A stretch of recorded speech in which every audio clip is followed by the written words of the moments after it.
if in order to invent desire, because desire is not natural, desire is not animal. Is it human? We don't know. Desire usually is born out of the contemplation of someone else who is desiring and who designates to you the object is desiring as desirable. To the ancient world, it has to apply in the same fashion.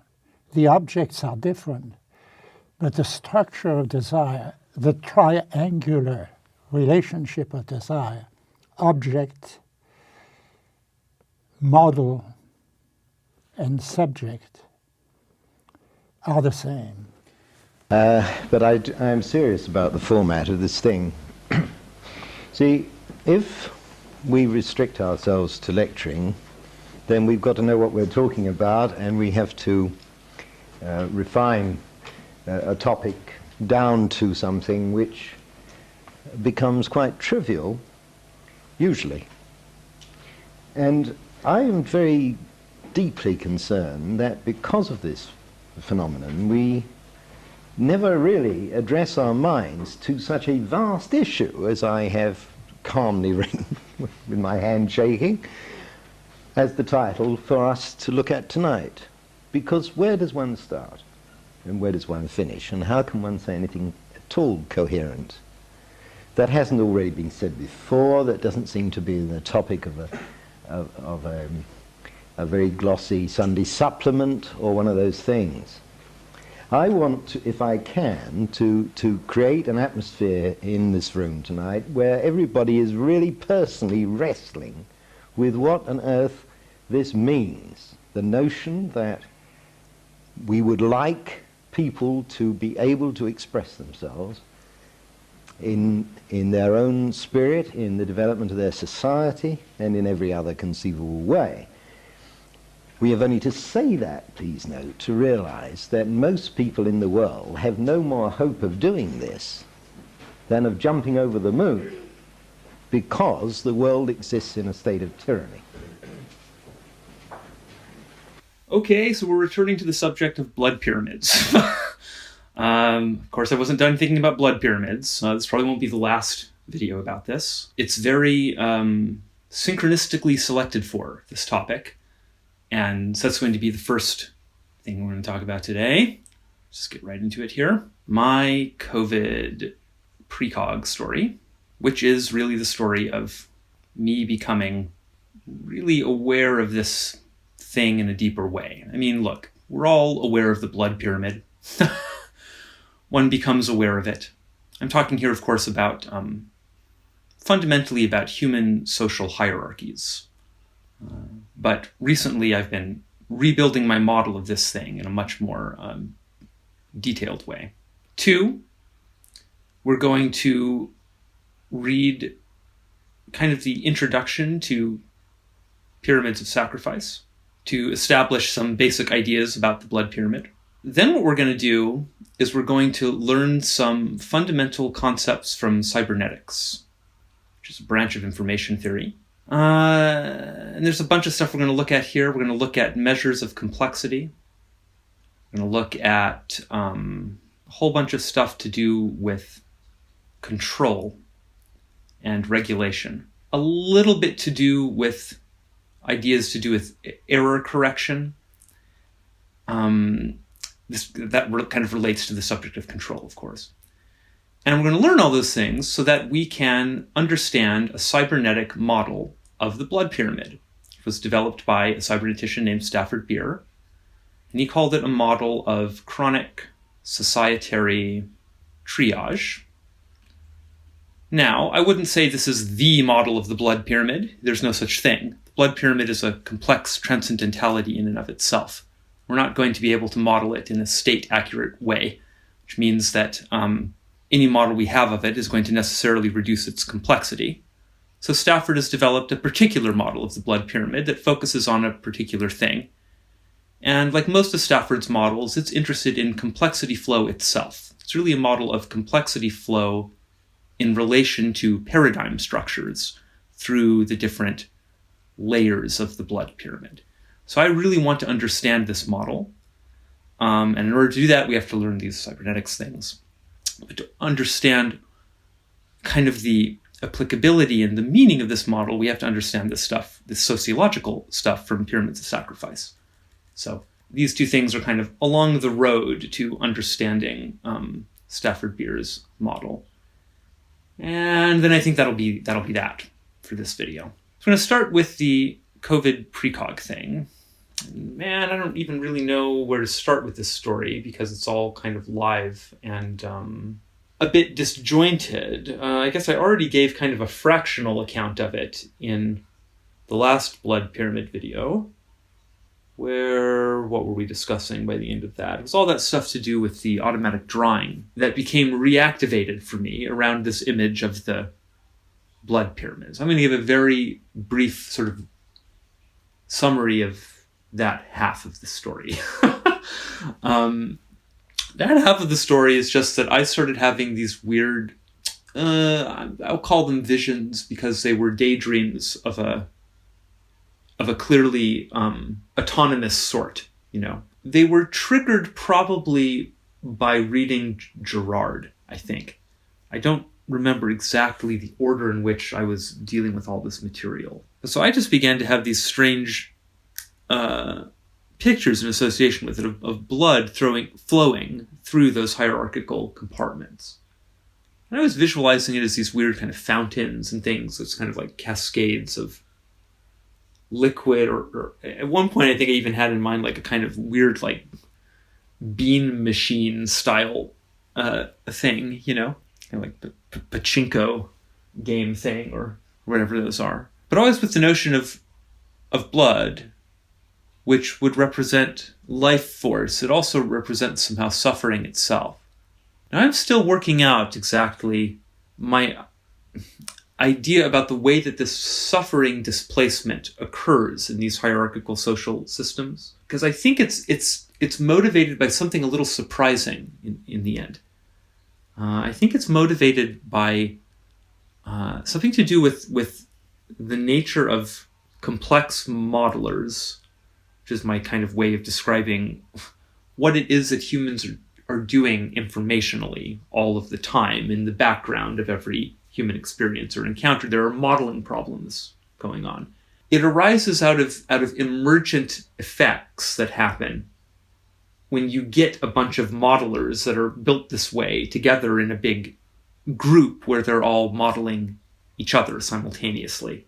It has to do with the way in which we inherit or allow ourselves to inherit the models of others through a kind of mimetic process. So it maps quite directly onto Girard's ideas about mimetic desire. It's not just desire, it's models generally, and attitudes and everything else. And it relates to entropy and uncertainty in all of this. Because it's about how we react to question marks often. We don't know what it is. We have to kind of rapidly throw a bunch of models at it and see what sticks. A model is a map that is going to facilitate manipulation or effective response or something. It's going to facilitate a relationship with the thing. We can't have a direct relationship with the thing because of this peculiar phenomenological condition we're in. It's a very basic but endlessly fascinating cybernetic point that a system can't respond to anything unless it registers some kind of change about the environment. It has to register it first, and then it responds on the basis of what it's registered. But there's always that process of transduction, of converting energy of some kind in the environment into information of some sort that the nervous system can operate on or have a response to, or even if not at the nervous system yet, just at the level of kind of the basic way organs work and so on. The same sort of issue. Fundamentally, I'm not saying anything really more complicated here than that we tend to model our perceptions and opinions on the people that we the nice way to put this would be to say on the people that we admire, but that doesn't really capture the complexity of the situation. It's more about people's position in this social hierarchy.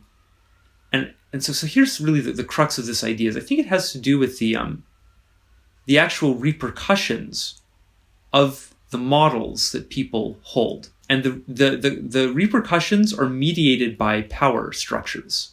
And the power structures are defined by however this hierarchy is defined.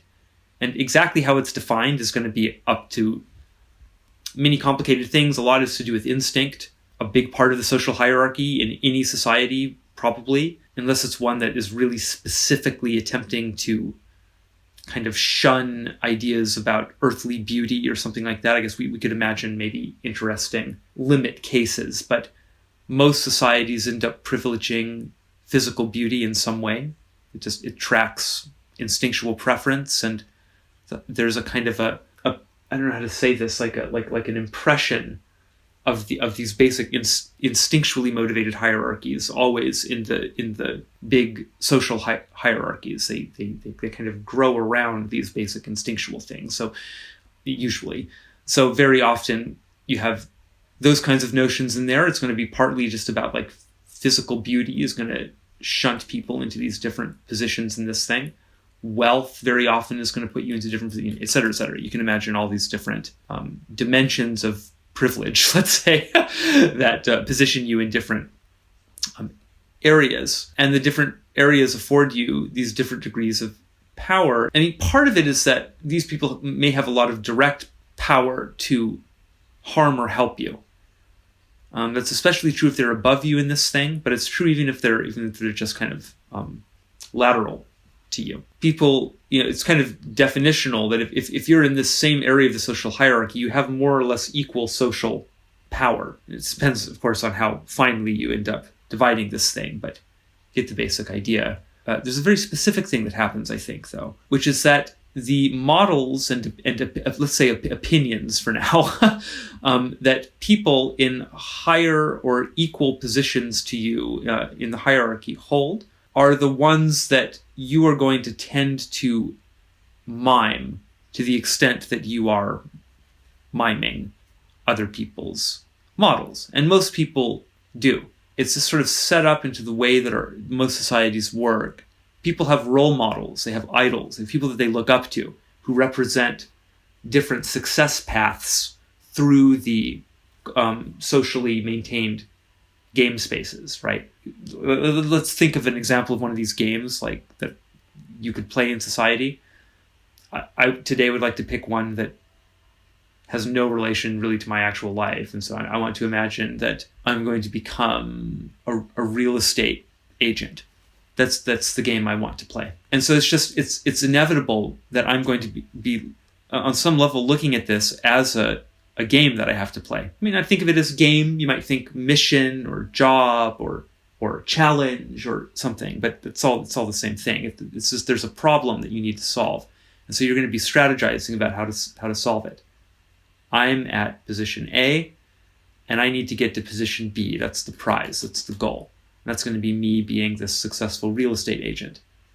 So what do I do?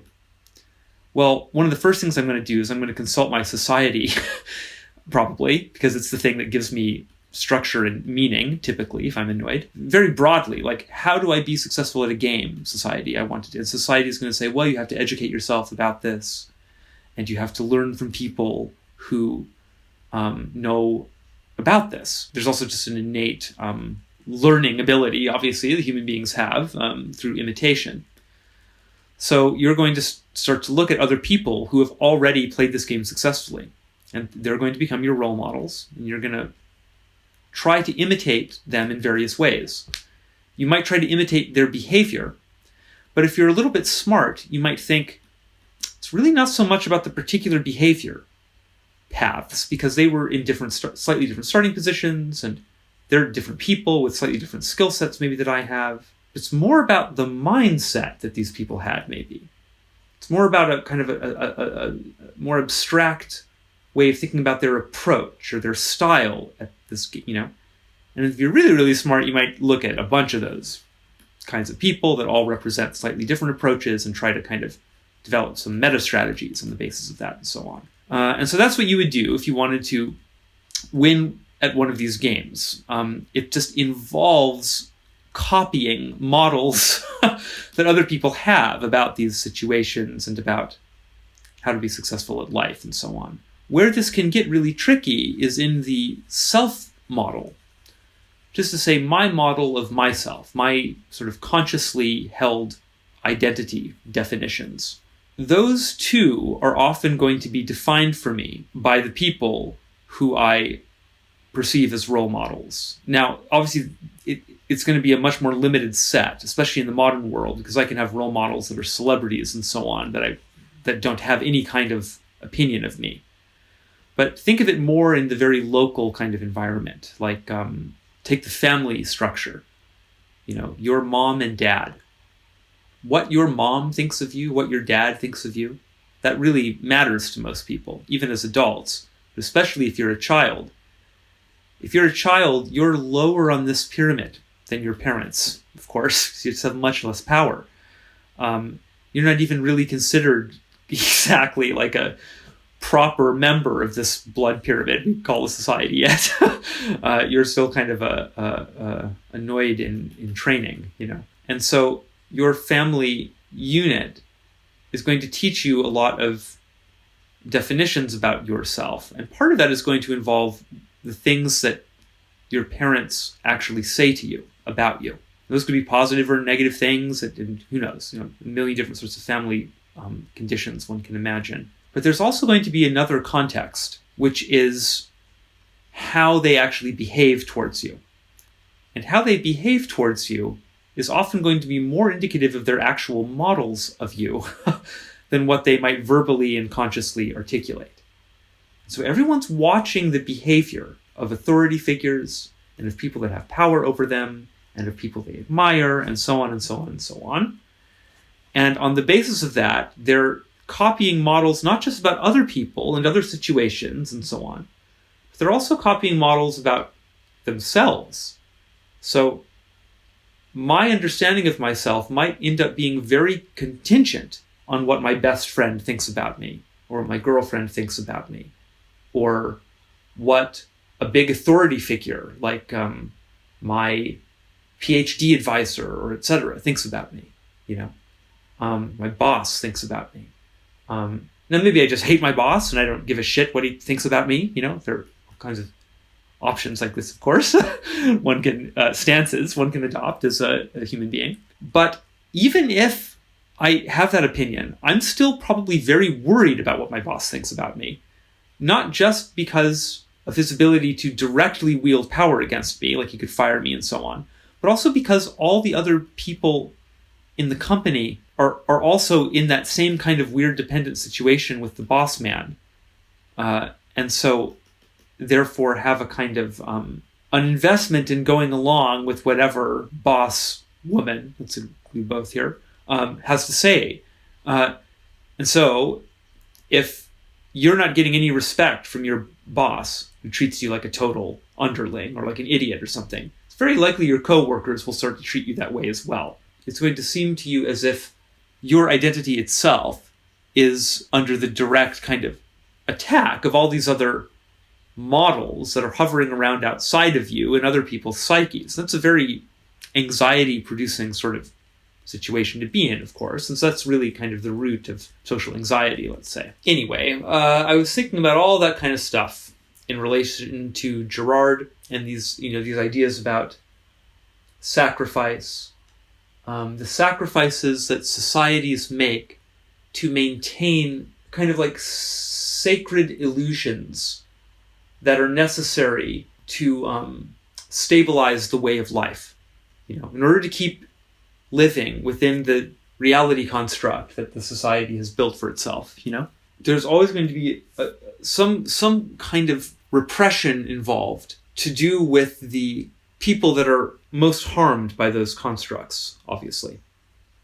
So it's like, okay, we set up society in this particular way and not in some other way. It seems as if there's like a central point in this thing. I'll draw it with a little dot there. And this point is a point of recognition. of recognizing that the reality in which one is living, the group reality, is in fact in a particular configuration. It could be in some other configuration. And if it were in some other configuration, maybe not a blood pyramid, but some other kind of thing, or perhaps let's just say, because I'm still actually not certain about whether or not I think the blood pyramid is all that avoidable in the end. But let's say a blood pyramid of a different type. There are many ways to make these things, And how they're made are going to privilege certain people and disadvantage certain other people. It's a big problem for society. Just by virtue of coalescing into a particular structure, it ends up meaning that certain people are going to be essentially sacrificed to that structure. And so then basically some huge set of rationalizations and kind of bullshitty explanations need to be maintained in order to avoid confronting the fact that some set of to some degree arbitrary decisions have been made that have life and death consequences. Obviously, the people that are being severely disadvantaged by a given society would much rather the society be some different way that wouldn't horribly disadvantage them. So some of these bullshitty explanations that are used to deflect away from this point of recognition are things like, those people deserve it because they're not trying hard enough, or et cetera, et cetera. I mean, sometimes it'll even just collapse onto things like, it's just the way it is and it couldn't be any other way. You'll really hear people very frequently say completely ridiculous things like that. Now, one has to be slightly cautious here because I do think there are things to do with human nature about which one can essentially say statements like that. Human aggression, for instance, kind of is a certain way and just isn't going anywhere. It's an important thing to acknowledge. However, even there, that kind of attitude already limits the way in which you might approach the problem. Because although the underlying instinct is there, we're not purely instinctual creatures, in fact. So there's still the possibility that the application of some consciousness might allow us to not achieve total liberation from, maybe, but exist in some kind of conversation with these various aspects of ourselves to achieve some measure of self-control, fundamentally. But so anyway, I was thinking about all this kind of stuff. And as I was thinking about that, I was having these visions of the blood flowing down through this thing. Because the next immediate consequence of this is that you can't really afford often to take your aggression out on the people that are generating all this anxiety in you or otherwise abusing you and so on in this structure. Your boss thinks you're an idiot, and now your whole company thinks you're an idiot. And there's not really much you can do there because of the way that group effect is taking place. So instead, you're gonna displace that onto people below you in the compartment. And very often your boss is maybe doing the same thing. They're taking out some aggression on you because of some situation. They're, the global office's director or whatever. I don't know anything about this stuff. Obviously, it's not a real thing. The CEO, is putting some terrible abuse on the local boss, and then that guy is putting abuse on his employees, and you just see how this ends up working. And so that would be the kind of the blood displacement idea. And I was really ruminating on this, because I just fucking see it everywhere now. It's really an awful thing. I mean, and I don't even mean this in like a critical of other people kind of way. Like the worst thing is like seeing it in yourself constantly. It's like, yeah, you're evaluating people in this way, and you're, blah, blah, blah. It's like a lot of it's unconscious, and until it starts to become conscious, which is good because then you can compensate for it. But then you have the burden, in a way, of having to admit to yourself what a terrible, barely evolved monkey you are about the way in which you're relating to other human beings all the time. And it's one of those things, I think, where blood pyramid is a dimension of human group interactions. It's not the only dimension. It's a dimension that I'm focusing on at the moment because it's super highlighted right now in this crisis. Now, I didn't really know there was a crisis yet when I was first looking into all this stuff. I didn't know, for me, that all grew out of the the 9/11 image match research, because ritual sacrifice and other ideas about sacrifice seem to be embedded in the image structure that can be extracted from the projection space there. This YouTube channel is now, there's so many neologisms and just other kinds of jargon and stuff. It's I can't imagine how this is comprehensible to anybody. But my meditations on the meaning of the 9/11 image considered as a mythic scene led me into this domain of thinking about the nature of sacrifice in an anthropological, sociological sort of way. That led me into reading all this Girard, that sort of set up these basic notions. I was then having these images of blood flow, which then eventually became quite explicitly this notion of like a red pyramid, the sacrificial pyramid. I Googled that phrase and found the Peter Berger book. And then sometime later, the COVID-19 outbreak happened in earnest in New York. And the CDC visualization of the virus appeared everywhere. I drew the correspondence to Alex Gray's artwork for Tool's album Fair Inoculum. The thing consists of fucking little red triangles, you know. It's such a strange thing, that one in particular, because it's like a you know, my head was full of red pyramids.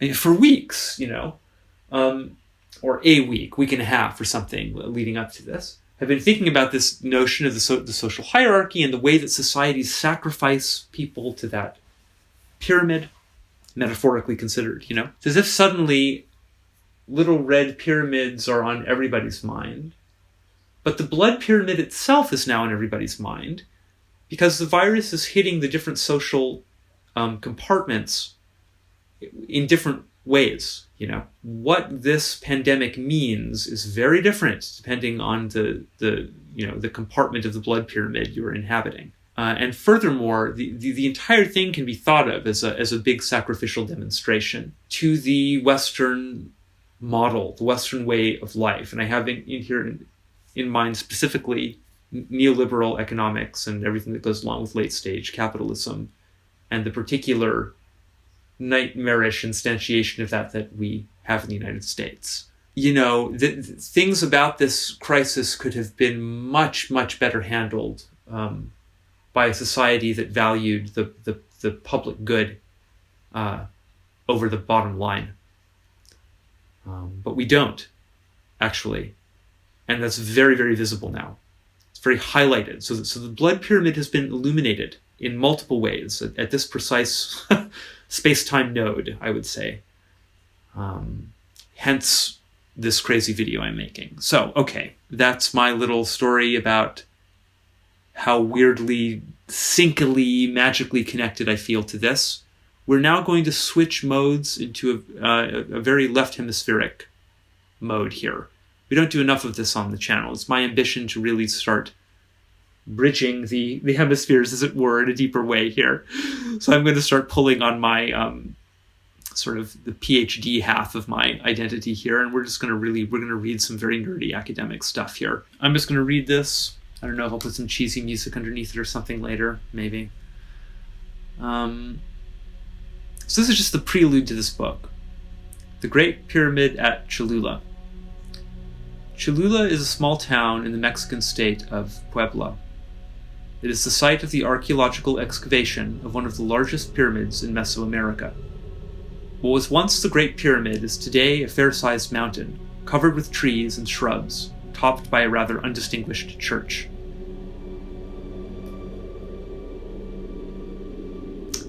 Yeah, that really reminds. There was an old stone church built on this site in 1788. But the black church swallowed up the old sanctuary the way it has It's like this keep swallowed our happening mind. anyway. The excavation has laid free parts of the old structures, and some of the archaeological work now takes place under the open sky. The archaeologists have also dug deep tunnels into the mountainside. Gradually, the artificial mountain is being hollowed out by these tunnels, pushing further and deeper into the buried pyramid. Before the Spanish conquest, Cholula was called Chololan. I have no idea if I'm saying that one correctly. farther back we go philologically, the less able I am to pronounce things adequately. For many centuries, it was one of the most important cult centers of central Mexico, to which pilgrims came from far away. It retained its status as a place of pilgrimage over a period spanning successive cultures and empires. This is not unusual. All over Mesoamerica, it was common for each new wave of conquerors to erect their sanctuaries over the ruins of the sanctuaries they destroyed, so that the religious geography of this region has a strange stability if compared with the political, economic, and cultural geographies. The Spaniards continued this pattern.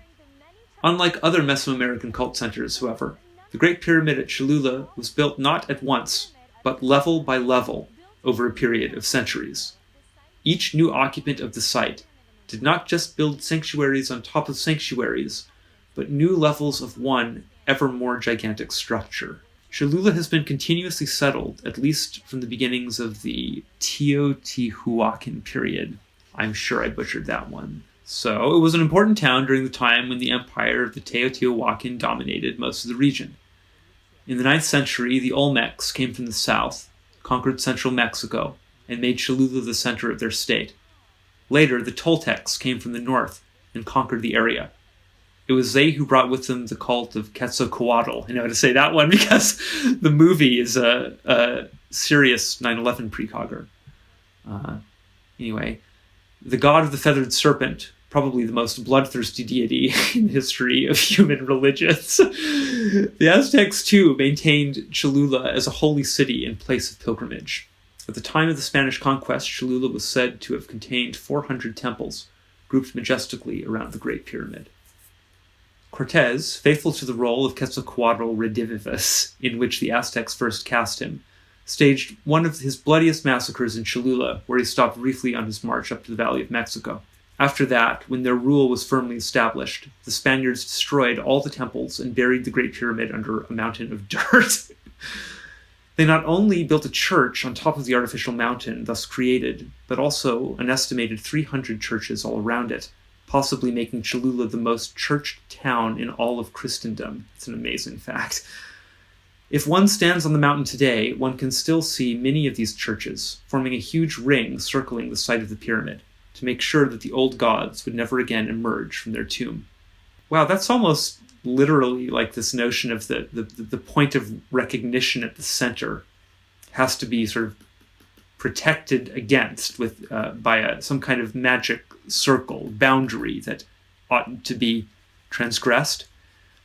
It's that avoidance of phenomenological uncertainty again, that fundamental modeler anxiety always creeping up out of the middle. In any case, in this the Spaniards were successful, but they wanted not only to bury the old gods, but to obliterate their memory. And in this too, remarkably, the Spaniards succeeded. Excavation of the Great Pyramid began only a few decades ago, when some pre-Columbian artifacts were discovered by accident in the course of repairs undertaken on the foundations of the church on top of the mountain. Until then, it appears, no one remembered what was hidden under the mountain.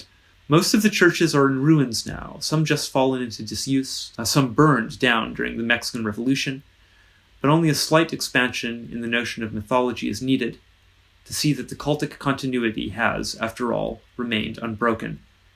The mountain that contains the pyramid is now in the custody of the National Institute of Archaeology and History, an agency of the Mexican government.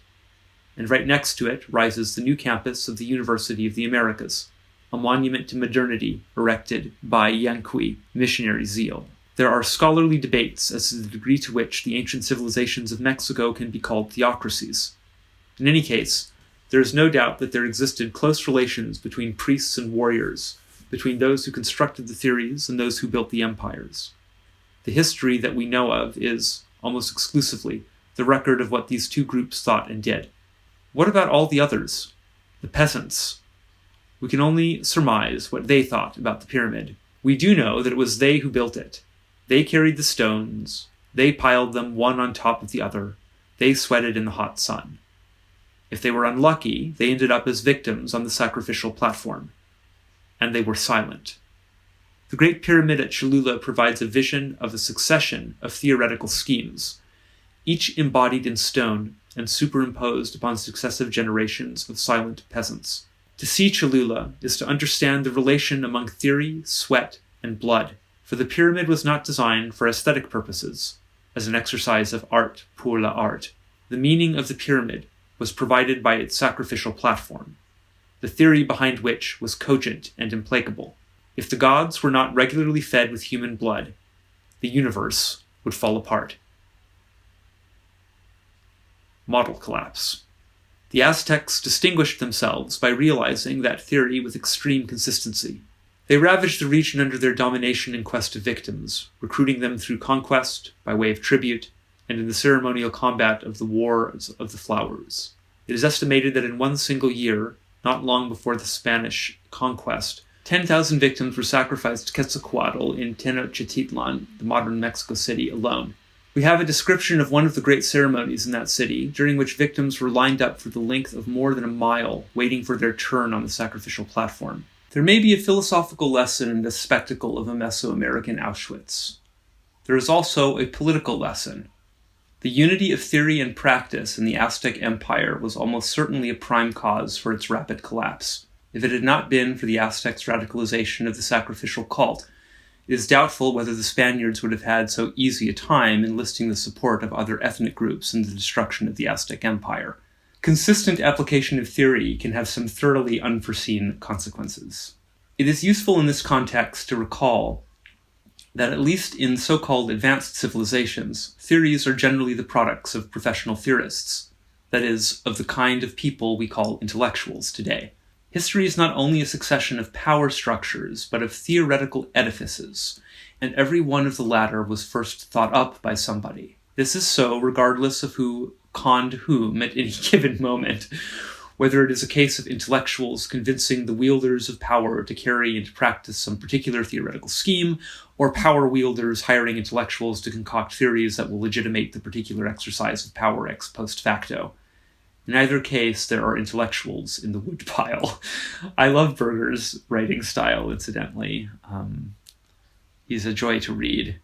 I don't know that I completely agree that all theoretical edifices are thought up by somebody. They're all thought up, but I think often they're thought up in a more distributed way.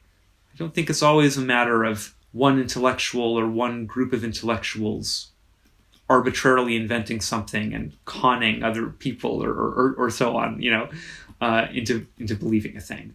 I think that happens often, sadly, but other things are maybe also going on. But so anyway, finishing up here. At Cholula, then, we may contemplate a long succession of intellectuals in action. Toltec priests succeeded Olmec priests, and were in turn followed by the Aztecs, brooding over their calendars and worrying over Quetzalcoatl's feeding schedule. Then came the Spanish priests, theoreticians of empire no less than of the faith, bringing with them a new calendar and a new variety of holocausts. Christian time replaced the Aztec cycles, and the fires of the Inquisition took over from the blood rites of the old gods. And today, in Mexico, at any rate, the sacrifices are less bloody and less visible, but it is still the intellectuals who produce the theories of power, and with them, the legitimations, if not of the blood, then of the sweat of others. Thus, the archaeological activities of the Mexican government are not a matter of pure science. Like the Israelis, the Mexicans have an ideological interest in digging up their past. The present regime, indeed, has made a cult of the pre-Columbian past.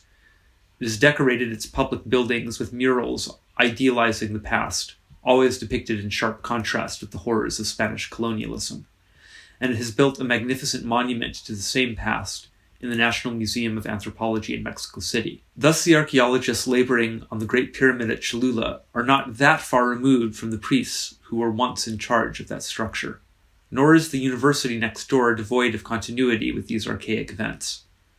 Everywhere today, and particularly in the poor countries, universities are the high temples of the new cult of modernity and progress.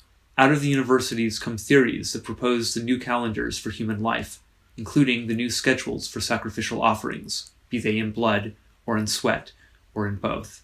Different gods are still at war, by way of their respective intellectual representatives. All over Latin America today, the universities are the battlefields between the gods of Yanqui evangelicism, development, economic growth, the free world, and those of the new faith of the left, revolution, socialism, the third world.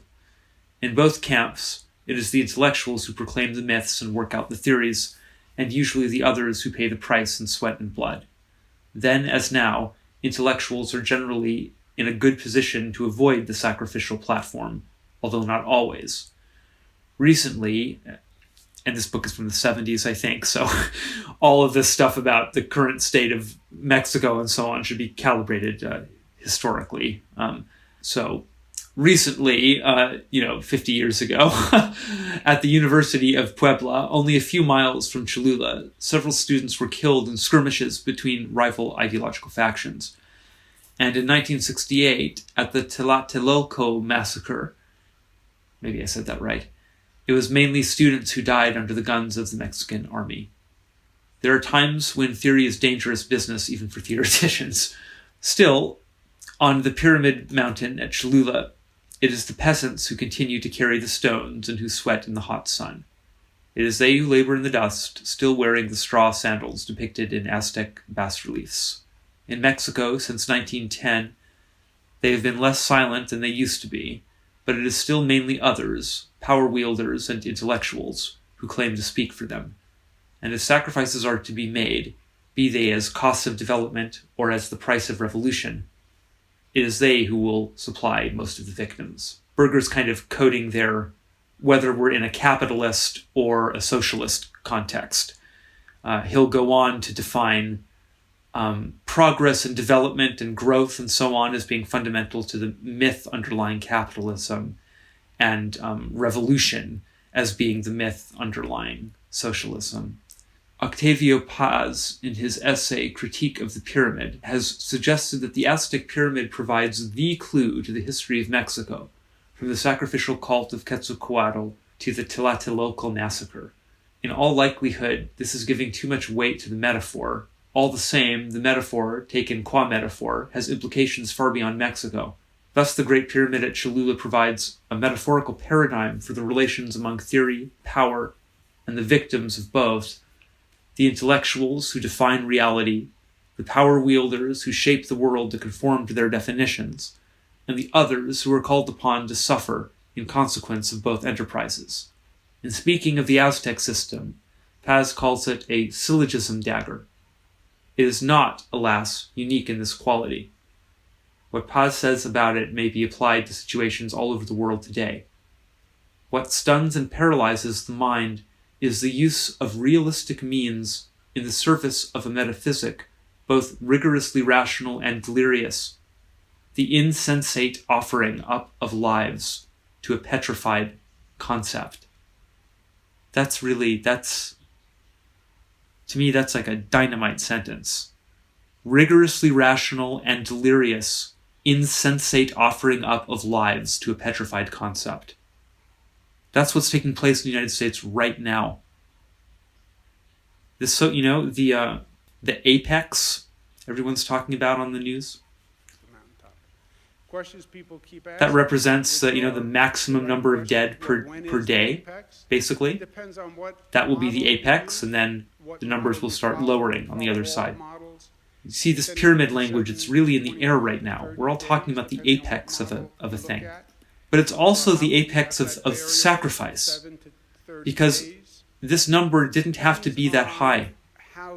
Many of the people who are going to die at the top of the pyramid on that day, whenever it comes, will be dying because of problems in these petrified concepts that make up our civilization, to do with these conceptions about the nature of the economy and blah, blah, blah, blah, blah. So I just wanted to, make explicit the relevance there. That's like the first 6 pages of this amazing book that you can borrow once I'm done borrowing it from archive.org. This is a book that is free. Check it out in 13 days, or whenever I decide to return it. I would suggest some little interlude or transition, but fuck that. Let's jump right into the cybernetics now. We are going to begin by reading this paper by Ross Ashby. This is Requisite Variety and its Implications for the Control of Complex Systems. Recent work on the fundamental processes of regulation in biology has shown the importance of a certain quantitative relation called the law of requisite variety. After this relation had been found, we appreciated that it was related to a theorem in a world far removed from the biological, that of Shannon on the quantity of noise or error that could be removed through a correction channel. In this paper, I propose to show the relationship between the two theorems, and to indicate something of their implications for regulation in the cybernetic sense, when the system to be regulated is extremely complex. Since the law of requisite variety uses concepts more primitive than those used by entropy, I will start by giving an account of that law. So, first of all, he's saying that the main area of consideration here is regulation in biology. So, Ashby is looking at biological organisms and wondering about how they achieve control. How they achieve control of their environments, and even more fundamentally, how they achieve control of themselves. In the sense of, how does your body regulate its temperature, for instance? That's the kind of idea. He has discovered a certain something that he calls the law of requisite variety, and, this paper is going to explain to us what that is. And then he's just kind of flexing here, really, by saying that entropy, which has to do with probability, entropy is a pretty low-level thing, but my law of requisite variety is even more fundamental than that. And so I'm going to start with that instead of beginning with entropy. And indeed, Ashby's notion of requisite variety is so fundamental that it proceeds directly from set theoretic considerations. Set theory is almost as close to fundamental math as you can get in some way, because it tracks so closely the fundamental operation of partition and enumeration, things like that, So basic, kind of like grouping things. Ashby is going to give us this set theoretic definition of variety, which, I'll give you a spoiler, is a measure of complexity. Given a set of elements, its variety is the number of elements that can be distinguished. And that's actually quite important. Actual variety, let's say, of a set of elements is a funny kind of question that we don't really have any direct means of answering. And transposing it now, I'm going to jump the gun a little bit out of set theory into thinking about this in terms of systems, like the complexity of a system. The actual number of states that the system can be in is, strictly speaking, unknown. What we can know are the number of states that we can register and distinguish. So already we're getting into these funny complexity differential concerns, because it's about how many states I can represent and register. That's going to limit the degree to, it's going to limit the resolution of the states I can make sense of in the system, even if the system has more states than that. So, given a set of elements, its variety is the number of elements that can be distinguished. Thus, the set GBCGGC has a variety of 3 letters. If 2 observers differ in the distinctions they make, then they will differ in their estimates of variety. Ashby is being very straightforward that this is always being defined relative to an observer of some kind. That's just good cybernetics. It's one of the great things about cybernetics is that it's never omitting the phenomenological situation. It's always keeping the self-referential quality of this stuff in mind. We are complex systems, talking about complex systems, taking measures of complexity. So we can't escape this Ouroboros quality when thinking cybernetically. Ashby says that the variety is 3 letters. What are those letters? G, B, and C. Now he says, thus if the set is this set, its variety in shapes is 5, but its variety in letters is 3. We shall not, however, have to treat this complication. We, however, probably will have to treat this complication, I think, because of some things maybe to do with projection space. What he's saying is that if you look at these as little pictures, you'll see that the variety is 5, because we have a B and a B. Those are different. then we have a lowercase a, and we have a lowercase c, but we also have an uppercase c. So those are also different. So that's 1, 2, 3, 4, 5. So as shapes, the complexity is 5. But if we're taking just the measurement of letters, the complexity is 3. You can always think of variety as just being about complexity. And you can think about complexity as just being about the number of states that a system can manifest. That's a very general way of looking at the world, because everything is a system with states. In fact, the sort of the stuff of it, the objects, you can't ever really seem to find those.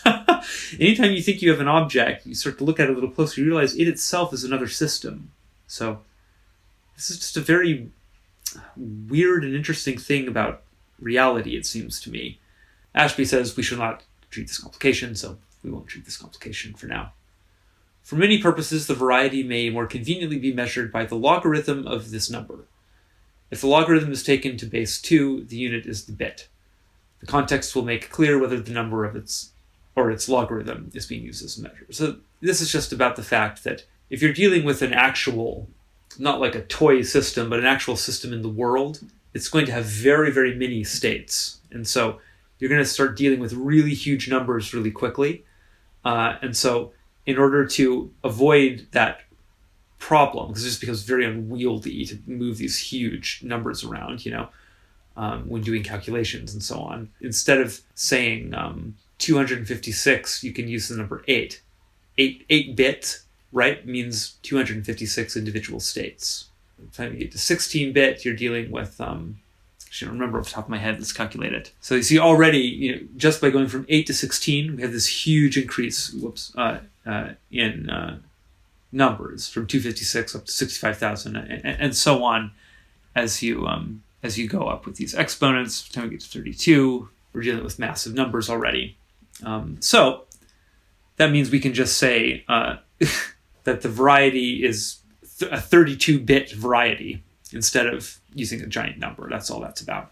Now, Ashby's going to introduce us to regulation and the payoff matrix. I love this part of the paper. To me, this is a real kind of like guitar solo moment or something. So, Ashby says, regulation achieves a goal against a set of disturbances.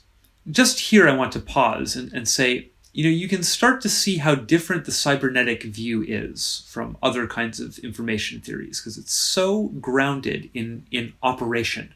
Regulation achieves a goal against a set of disturbances. It's talking about something quite embodied and practical. That's because cybernetics grew out of the war, really. A lot of it was about how to automate the aiming of guns at planes, things like that. And if you're thinking about things like battle strategy, you're going to be thinking about it in terms of kind of attacks and responses to those attacks. It's going to be about matching situations to adaptive responses, etc., etc. Things like that, and also ideas about automation through error-corrective feedback and so on, are very, very fundamental to the cybernetic view, as is this basic view of the world as systems exchanging information through their models of each other. Those two things kind of come together in this very powerful way often in cybernetics. That's a little thing about just the style of this kind of lost form of information theory. Cybernetics isn't so remembered today. It's having a bit of a comeback. Some people have written some interesting books about it now and so on. And I think it's become a little, it's become a bit of an object of interest for like kind of more like renegade academic types, I wonder how deeply they appreciate, though, the degree to which cybernetics is really a bridge leading out of the Western rationalist tradition and into something else very, very, very weird indeed. I don't think I really fully grasped that when I was first reading about cybernetics and all this stuff, but cybernetics was almost like just as responsible as the art I was digesting in stimulating, and my life situation, all these other things, in stimulating my initial interactions with the unconscious. I wouldn't call them confrontations yet, because with the cybernetic stuff, I was still thinking about it in this different way. It's sort of kind of it's like algorithms in my head. I hadn't I was left hemispherizing the thing still too much. Thinking about it like, it's a machine. I'm going to talk to this machine that is me. It's like the unconscious bits of computation. Maybe there's a way to establish direct. I was approaching like a Jungian active imagination thing, like a technique for interacting with the unconscious, but kind of through cybernetic models and metaphors initially. So anyway, more on that later, probably. Regulation achieves a goal against a set of disturbances. The disturbances may be actively hostile, as are those coming from an enemy, or merely irregular, as are those coming from the weather. The reason Ashby has immediately invoked the weather here is because a very canonical cybernetic example of an automated control system is a thermostat. The relations may be shown in the most general way by the formalism that is already well known in the theory of games. So he's going to bring in this cool sort of game theory chart, sort of like table idea. A set D of disturbances, Di, can be met by a set R of responses, Rj. The outcomes provide a table or matrix, in which each cell shows an element Zij from the set Z of possible outcomes. That all sounded like mush. Doesn't matter, just look at the picture. This is just a little model to represent this situation he's describing. He's saying, look, here's the most general thing you can say about this sort of situation. We're going to have some set of disturbances, whether that's like you said, like attacks, or like temperature going up and down while you're trying to maintain a temperature that's constant, let's say. And so given whatever this set of disturbances are, which we'll just enumerate by saying, here's a disturbance, here's a disturbance, here's a disturbance, we'll order them like this, Given this set of disturbances, we can meet each disturbance with some response. And so each disturbance paired to the given response will yield a particular outcome, and we can represent that in this big table. It is not implied that the elements must be numbers, though the possibility is not excluded. The form is thus general enough to include the case in which the elements Di and Rj are themselves vectors and have a complex internal structure. It just means that these don't have to be individual numbers. These could themselves be complex tables of information and so on, which means that you can really represent almost anything in here, which he explains by saying, thus the disturbances D might be all the attacks that can be made by a hostile army, and the responses all the countermeasures that might be taken. What is required at this stage is that the sets are sufficiently well defined so that the facts determine a single valued mapping of the product set D times R into the set Z of possible outcomes. The outcomes so far are simple events without any implication of desirability. In any real regulation, for the benefit of some defined person or organism or organization, the facts usually determine a further mapping of the set Z of outcomes into a set E of values. E may be as simple as the two-element set, good, bad, and is commonly an ordered set, representing the preferences of the organism. Some subset of E is then defined as the goal. The set of values, with perhaps a scale of preference, is often obvious in human affairs, but in the biological world and in the logic of the subject, it must have explicit mention. Thus, if the outcome is gets into deep water, the valuation is uncertain until we know whether the organism is a cat or a fish. So essentially, the idea here is that R would like to restrict the outcomes to positions on this board that it considers acceptable. And so that's what all this business is about mapping onto another set of E values. So take the example of a two-element set, good, bad.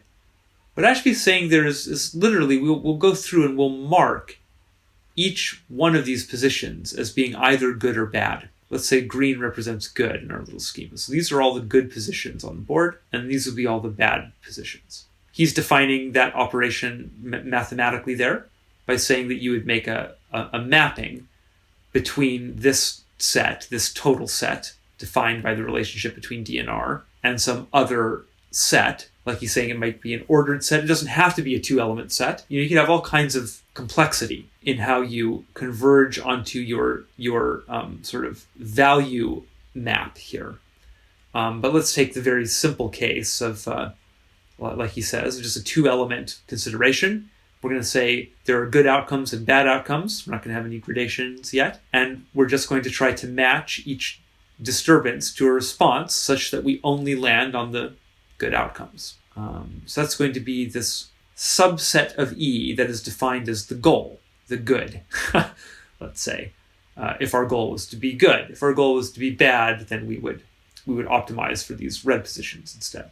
So that's why he's saying, thus if the outcome gets into deep water, the valuation is uncertain until we know whether the organism is a cat or a fish. It's all going to be contextual relative to the needs of the organism, of course. It goes on to say, in the living organisms, the scale of values is usually related to their essential variables, those fundamental variables that must be kept within certain physiological limits if the organism is to survive. So we already mentioned something like that, body temperature, right? But also like your energy intake has to be kept at a certain level or you'll die, etc. Other organizations also often have their essential variables. So he's saying, look, it's not just biological systems. In an economic system, a firm's profits is of this nature. For only if this variable keeps positive can the firm survive. So all systems have variables that they need to maintain if they're going to remain viable. Now Ashby's going to tell us a little bit about control. In this formulation, we have considered the case in which the regulator acts so as to limit the outcome to a particular subset, or to keep some variables within certain limits, or even to hold some variables constant. This reduction to constancy must be understood to include all those cases, much more numerous, that can be reduced to this form. Thus, if a gun is to follow a moving target, the regulation implied by accuracy of aim may be represented by a keeping at zero of the difference between the gun's aim and the target's position. The same remark is clearly applicable to all cases where an unchanging constant relation is to be maintained between one variable that is independent and another variable that is controlled by the regulator. Let's take the most simple thing imaginable. Here we have some kind of physical system. It's going to draw it as a circle on an XY plane. And this thing would like to maintain its position on this grid. But there are forces coming at it. Let's say gusts of wind that are going to blow it around. This thing has some kind of propulsion ability a little bit. So what it can do is that it can sense that a strong current is coming from this direction, and it can compensate with a little propulsion to hold its place. And then if it feels that it's getting pushed in this direction, it'll push a little bit in this opposite direction. So although it's being constantly sort of nudged, it is compensating to maintain its stability.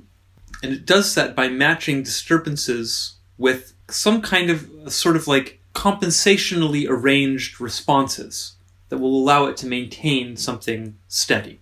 I often think about it as a kind of like Neo deflecting all the bullets in the Matrix kind of thing. It's as if there's it's such an interesting kind of paradox, really. This notion of a regulator kind of running around on the inside of the system to match disturbances to responses such that the total system maintains an equilibrium or stability. It's like achieving a kind of zero stillness through a bunch of internal motion, movement, matching these inputs to their outputs. Cybernetics is just such an interesting discipline in that way. I love just thinking about things in terms of that, in terms of this particular notion of regulation. Costume change, because it's now the next day. I got tired and had to go to bed. So, we pretty much went through this control section. Let's get in now to the main point of this, requisite variety. Consider now the case in which, given the table of outcomes, the payoff matrix, the regulator R has the best opportunities for success. And Ashby tells us the other cases occur as degenerate forms of this case and need not be considered now in detail. Given the table, R's opportunity is best if R can respond knowing D's value. Thus, suppose that D must first declare his or its selection DI. A particular row in the table is thereby selected. When this has been done, and knowing D's selection, R selects a value Rj, and thus selects a particular column. The outcome is the value of Z at the intersection. Again, thinking back to the fundamental sort of metaphor here, we're talking about disturbances hitting some kind of a system that a regulator, some kind of agent that can make some choices, is going to pair to responses, right? So Ashby's saying, let's imagine kind of the ideal case of this. That's the point of this stuff up here.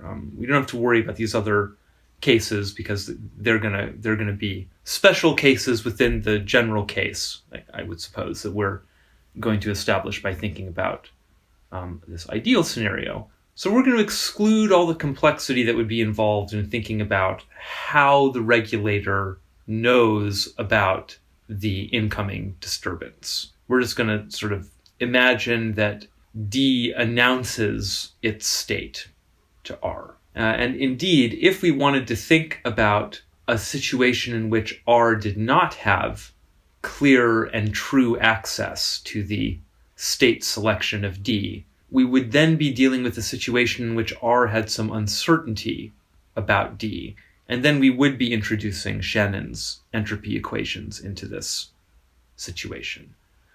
Remember, Ashby said at the beginning, this is more fundamental than entropy. We're not thinking about probabilities yet.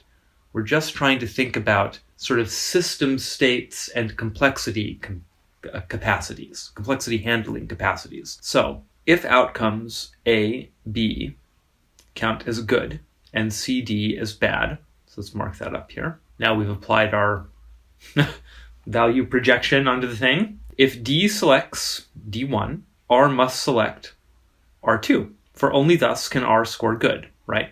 So if the disturbance is of the kind D1, the regulator can choose from a certain number of possible outcomes given the fact of this disturbance. And given the way it's mapped its valuations, it is forced to select R2 to land on a known good spot and thus ensure a good outcome.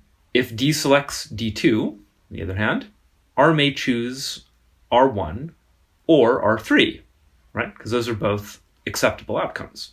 On the other hand, if we have a disturbance of the kind D3, then the regulator cannot avoid a bad outcome, and so on. So in this case, there really are no good options. Every outcome is going to be undesirable. So now Ashby is going to say that nature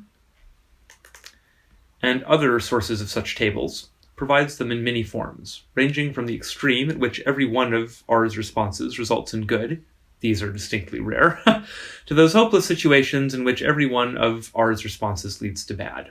Let us set aside these less interesting cases and consider the case of central importance, in which each column has all its elements different. Nothing is assumed here about the relation between the contents of one column and of another. What this implies is that if the set D had a certain variety, and remember, variety is just a measure of the number of states. That would just be, we'd just be sort of counting the number of elements in this set in terms of how it's represented here. The outcomes in any one column will have the same variety. In this case, if R is inactive in corresponding to D, i.e. if R adheres to one value Rj for all values of D. So imagine that this regulator has malfunctioned. It's just gone dead. It's just sort of happened to freeze or land on one of these columns, and it's no longer responding dynamically to what the disturbances are that are hitting the system. And so given that there is no active regulation, fundamentally, the variety in the outcomes, right, the number of possible outcomes, will be as large as that in D. Thus, if R stays constant, D can be said to be exerting full control over the outcomes. And you can prove to yourself that that's the case by thinking through it logically on the table here. If there's no regulation, the disturbances assume full control of the system states. R, however, aims at confining the actual outcomes to some subset of the possible outcomes Z.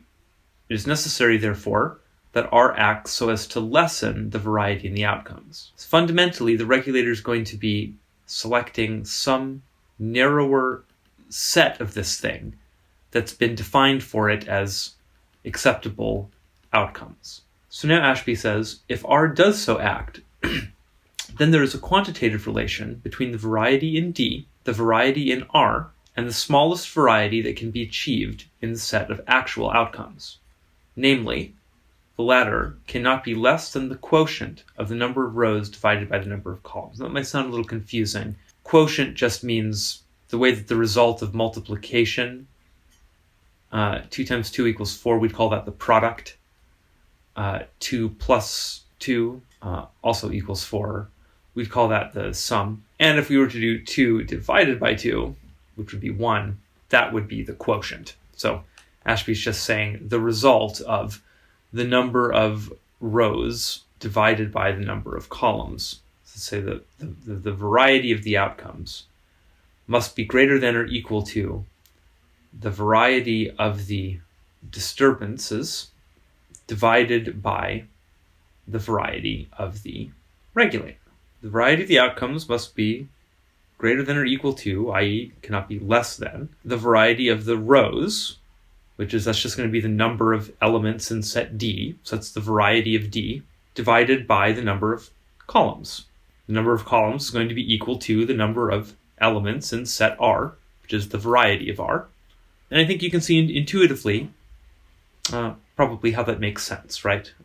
We're going to divide this total number of states by the number of states that the regulator can assume in response to it.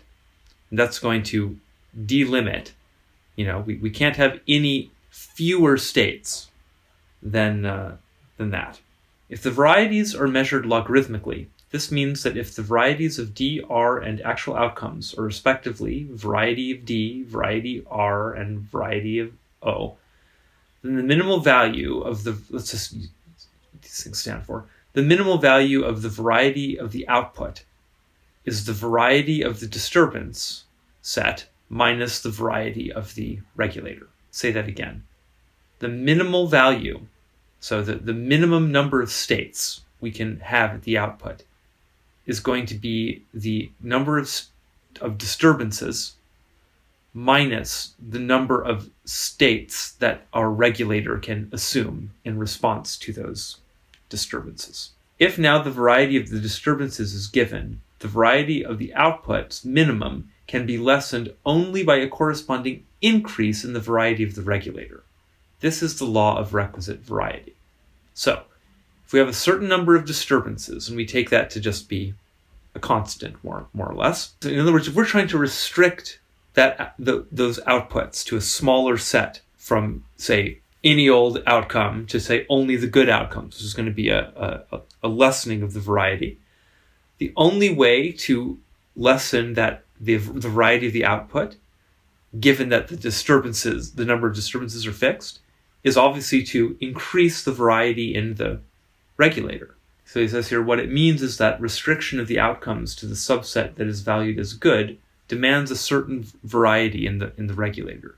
The regulator needs to be able to assume an adequate number of states, in other words, to counter as many of the potential states of D as possible.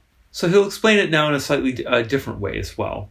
So we can see the relation from another point of view. R, by depending on D for its value, can be regarded as a channel of communication between D and the outcomes. So that's Ashby's kind of saying, just think about the way the information sort of control flow works here.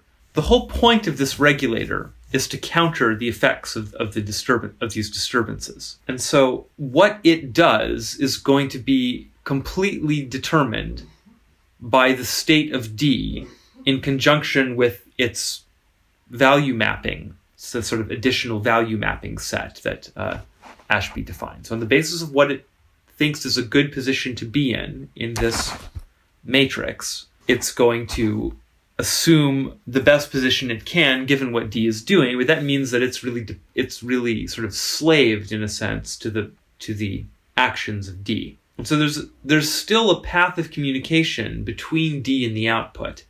It's just that it has to move through R in order to get to the output. Now, unfortunately for D, this particular channel of communication is configured in such a way that it's attempting to counteract and negate all of the things that D would be trying to produce in the outcome. So that's why Ashby says, though R, by acting as a regulator, is using its variety subtractively from that of D.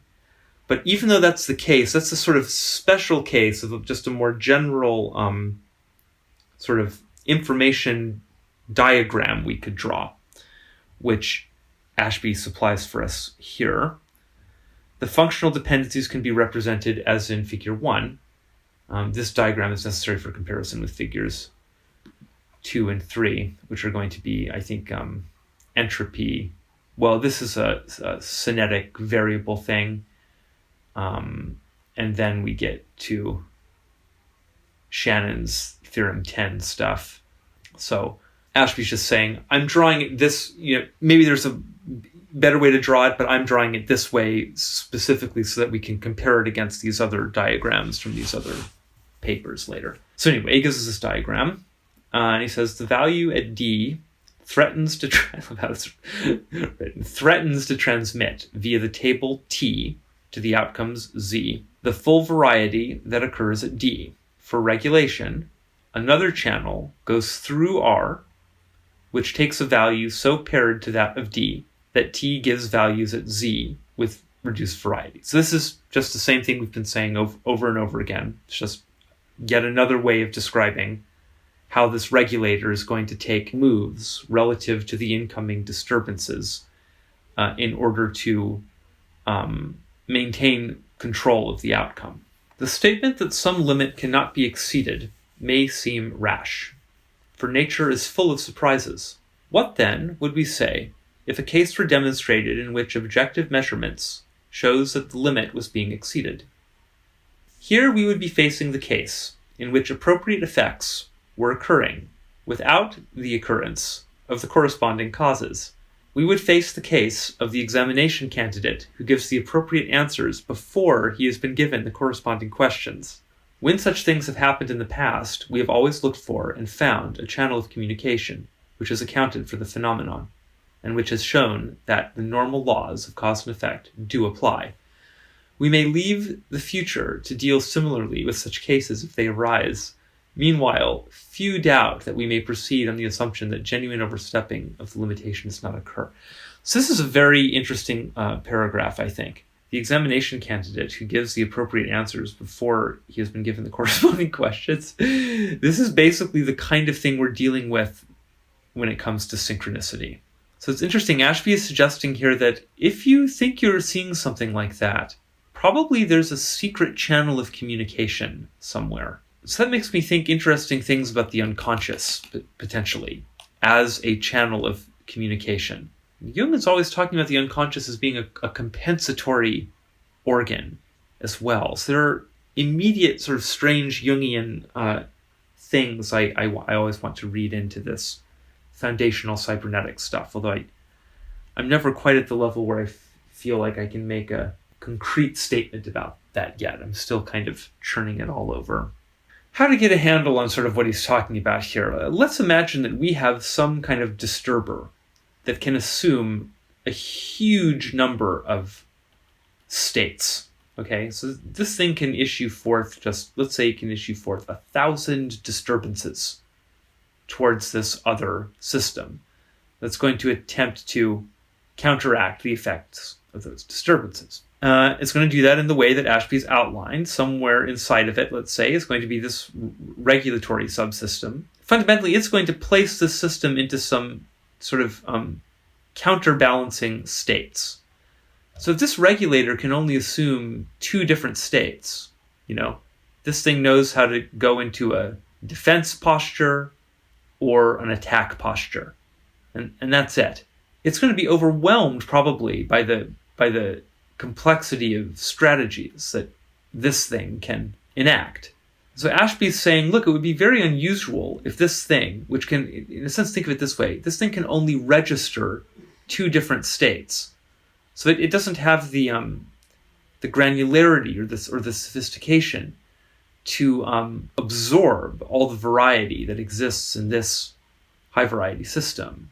If it could somehow still respond intelligently to states that it, in a sense, has no knowledge of, that it can't represent internally because its regulatory system doesn't have enough variety, then that would amount to a kind of precognition or telepathy or something somehow funny or non-local, because it oughtn't to have that information.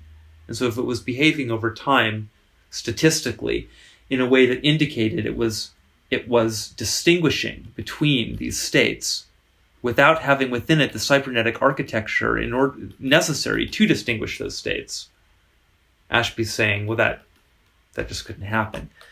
But see, I think it still could happen if that regulator might be under the guidance of another channel of information coming from the collective, let's say, if we were to be thinking about this in terms of a human being, which I think is fair to think about here because Ashby takes it there right away. He immediately talks about a person taking a test, answering questions, and so on. So I'm always thinking still about this kind of these interesting group effects or kind of hive-mindy possibilities. Okay, examples in biology, analysis. I think actually trying to learn any more of this stuff, like in the context of this video, like we don't want to have to open up all these considerations about entropy right now and all this stuff. So I would encourage people to read the rest of this paper themselves if they think it's cool. Just take it slow, and if you need to learn about entropy, hop over to Shannon's paper on entropy, or watch any of the excellent YouTube or Khan Academy videos on these topics, etc. So we learned all about requisite variety. We learned some basic, interesting things about the way cybernetic thinking works.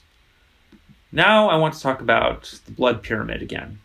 And to do that, we're going to use Stafford Beer's model of chronic societary triage. Here's actually the first one I want. This is kind of his high-level view of the whole model. So, here's kind of a mythic depiction of it. Here's a cybernetic depiction of the complexity flow inside this thing. I want to read Stafford's paper, but I don't want to read all of his paper. So it's called World in Torment, A Time Whose Idea Must Come. Emerald Insight. Maybe like the Emerald Tablet. Cybernetic stuff, they can't seem to avoid the alchemical imagery. It's really an interesting phenomenon. A lot of these cybernetic journals and societies and so on make explicit use of the Ouroboros and things like that. I'm really excited to read this paper. Stafford Beer, I've mentioned him often on the channel, but I don't think I've mentioned before what a fantastic writer he was. I'm lucky enough to own a couple physical copies of his books. They're actually kind of expensive and a bit hard to find.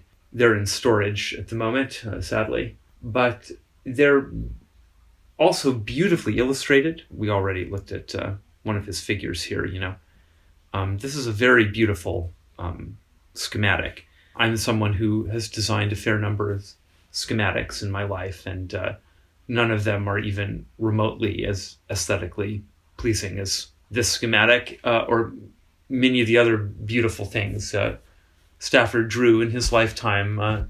Anyone who's just interested in the visualization of data ought to do a Google search or two on Stafford Beer, because he really he put a lot of thought into the style and presentation of his concepts, not just into the concepts themselves. He was a man of models, trying to make clear models, and a huge part of that is in how you communicate them visually. So like we did with Ashby's paper, I want to read this and make some little comments and stuff as we go through. So this is called World in Torment, A Time Whose Idea Must Come.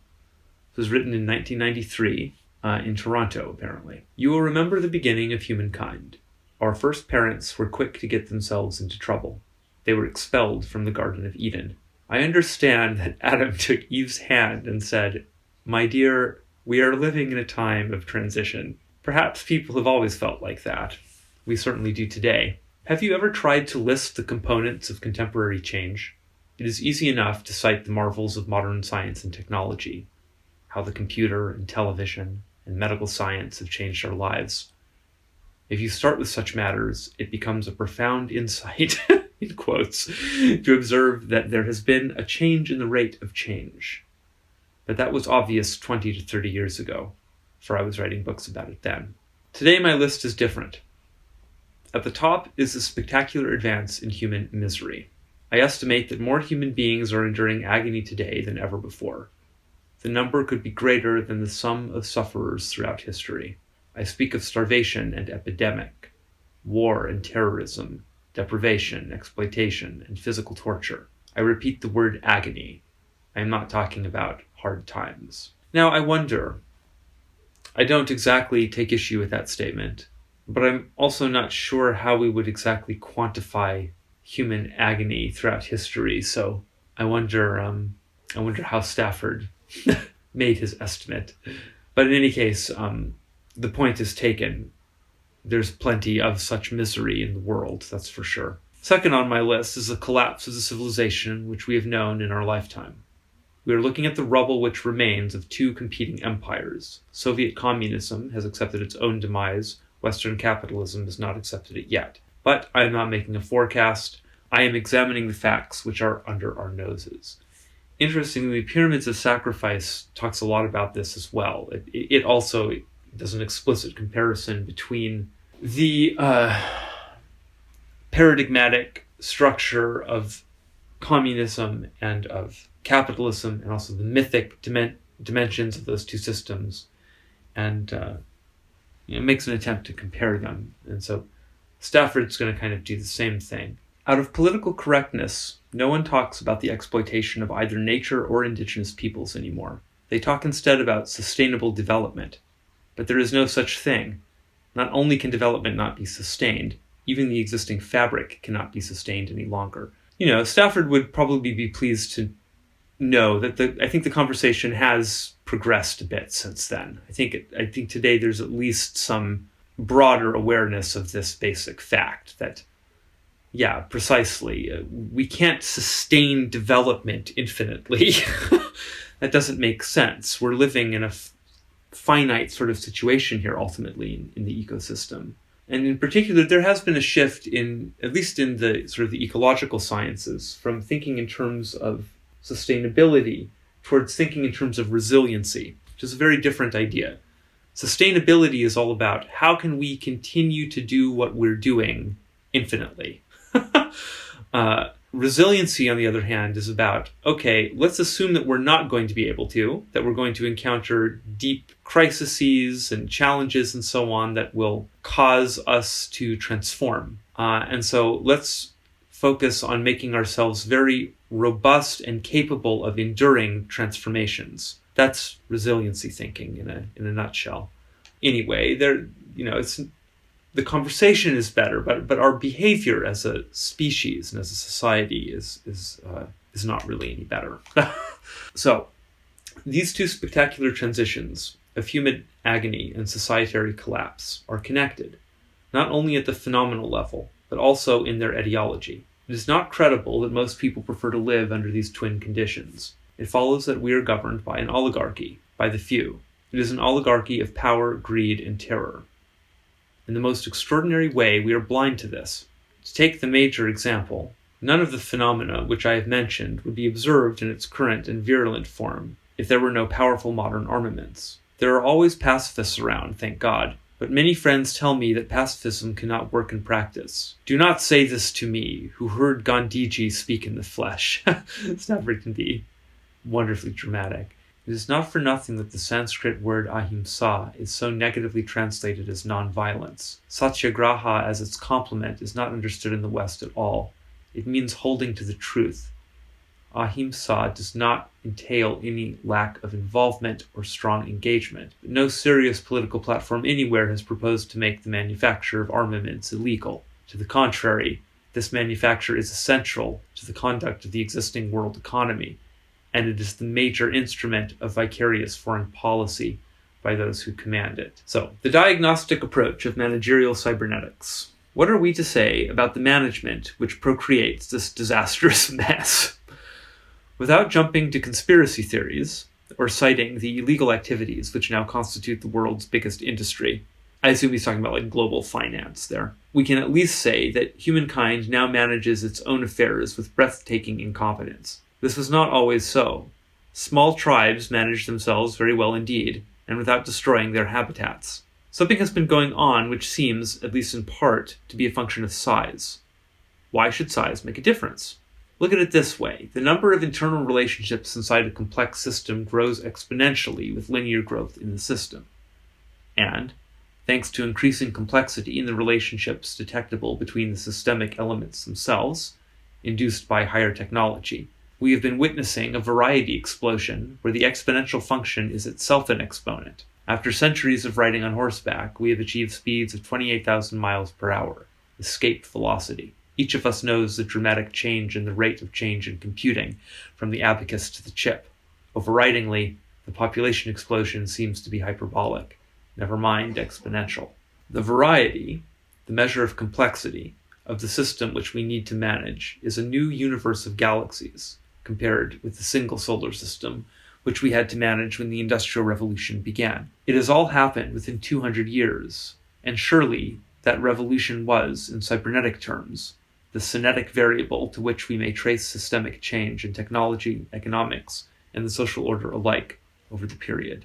Cinetic variable pertains to the essential variables that an organism or any generic system has to maintain in order to remain viable, in order to survive, in other words. What can the cybernetician, having recognized the cinetic variable, say about the management of this explosive transition, which is more than the sum of the relatively isolated analyses of technological, economic, and societary change management? First of all, the brain has not changed in this time. It remains as McCulloch found it, a 3-pound electrochemical computer running on glucose at 25 watts. Even so, it had a very large number of elements. 10 billion neurons, forsooth. Sounded a lot at the time, that is, in the 1950s. But now, why, that's only 10 gigabytes. Computers, if not brains, can handle that. But here's the rub. In programming a computer, one needs a model. Models are provided by brains. Models are necessarily massive variety attenuators because they select only those aspects of the world which are relevant to the model's purpose. Worse still, the models adopted are not the best which we can provide. They are consensual models put in place and held together by ideologies. And an ideology is a very low-variety instrument indeed. Vast tracts of political philosophy since the ancient Greeks have been studied in common by the theorists of both communism and capitalism, but the ideologies to which the two superpowers rallied their supporters attenuated this variety in different guises. They have had this much in common. Neither had requisite variety, as defined by Ashby's law, by which to manage. Both are managerially dysfunctional therefore, and neither works. To the political analyst, the two management systems are quite different, and to the politician, wholly opposed. Neither side has had the least compunction in imputing moral judgments, and the rank and file have loved it. They've gone to both hot and cold wars about it. To the cybernetician, oddly enough, and starting from that common ancestor, the cinetic variable, much the same process has been going on. In a word, it is dysfunctional over-centrality. Basically, he's just saying the world is in a terrible situation. A huge part of that situation is about the proliferation of complexity, which seems to be a function of scale. The ways in which we organized when we were in small units worked very well when there were very few of us. But now that societies have become quite large, the complexity within those societies has multiplied exponentially, and our management techniques for dealing with that complexity have seriously lagged behind that what he calls there this variety explosion. So he's asking, what can cyberneticians who try to model these things with systems thinking say about the underlying issues and causes driving this process, more or less? Now we're going to move into the real meat of the paper.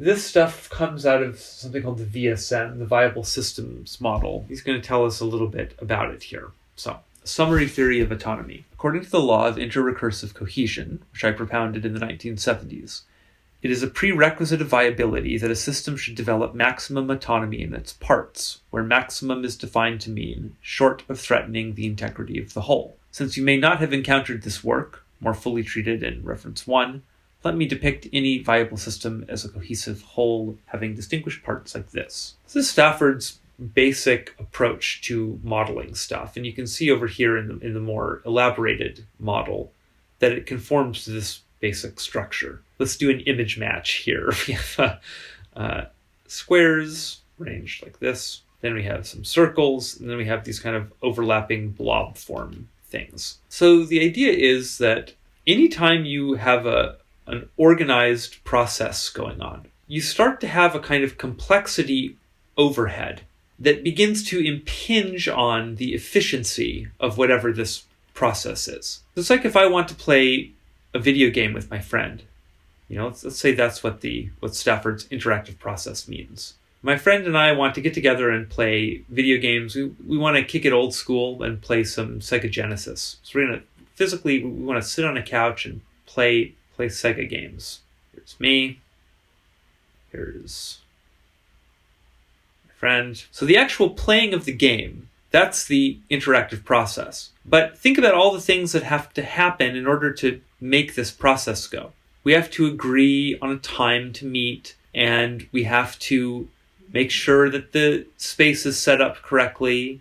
And, who's going to do that? Is it going to be me? Is it going to be my friend? Who's going to host?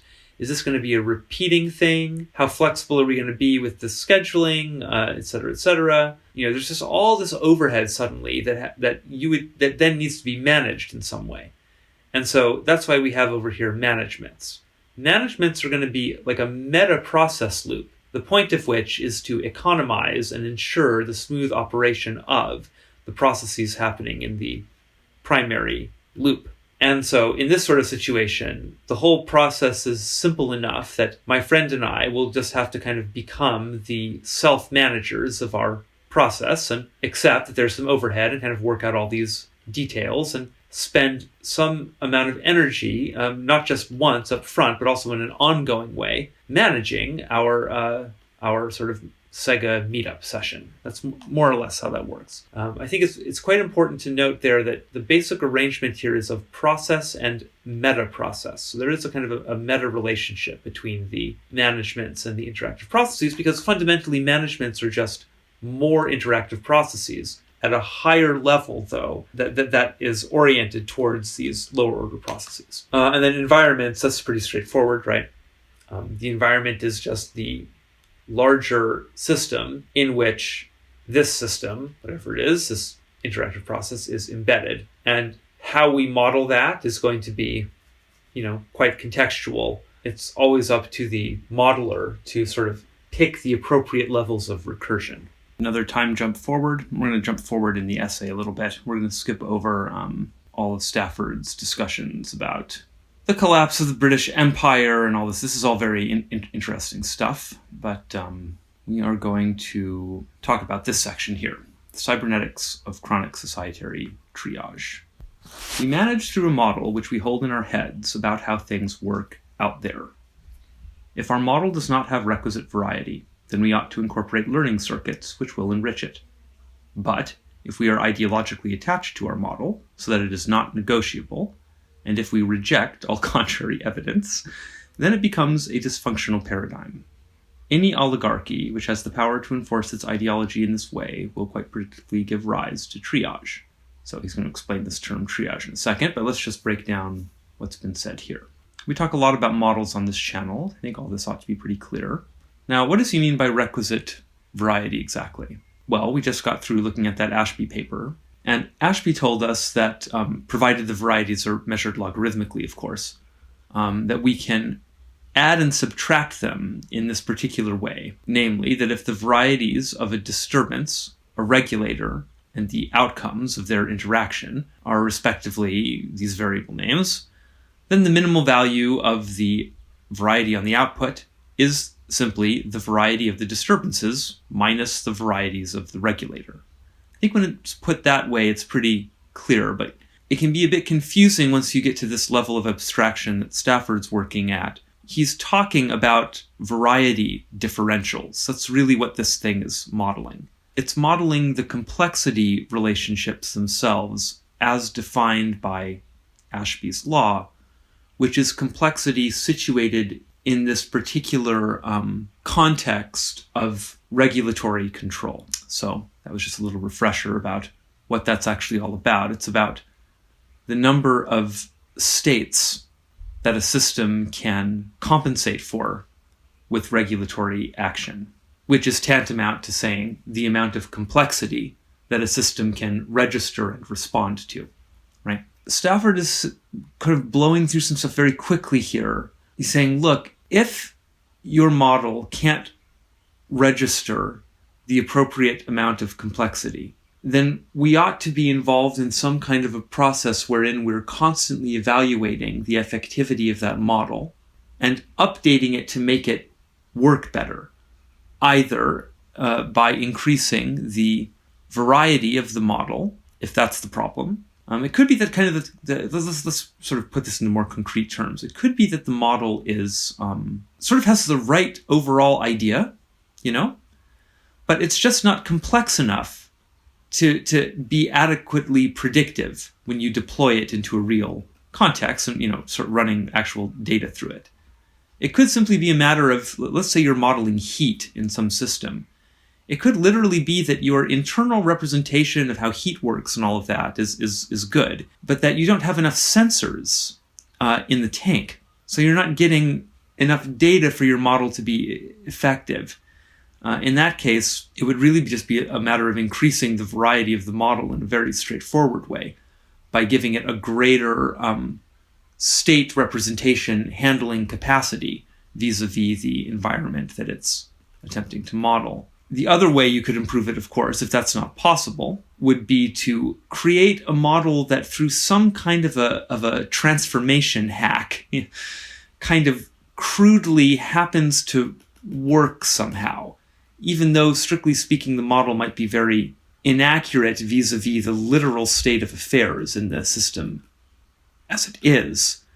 It could still achieve control with very tuned and deliberate sorts of complexity reduction that could facilitate gestalt control, as it were, magically, in a sense, in a way that it oughtn't to have a right to, but because you might be able to happen to put it into a configuration that works. So it's both about the effectivity of the actual mapping itself, and then the complexity handling ability of the model. So, but then he notes that if we're ideologically attached to our model so that it's not negotiable, and if we reject all contrary evidence, then it becomes a dysfunctional paradigm. And you can use this basic sort of cybernetic regulatory approach to think about that as well. The fundamental models that society agrees upon and that it distributes amongst, or attempts to distribute amongst all of its citizens in order to form this model network synchrony that creates the basic piece out of which a society can form, more or less.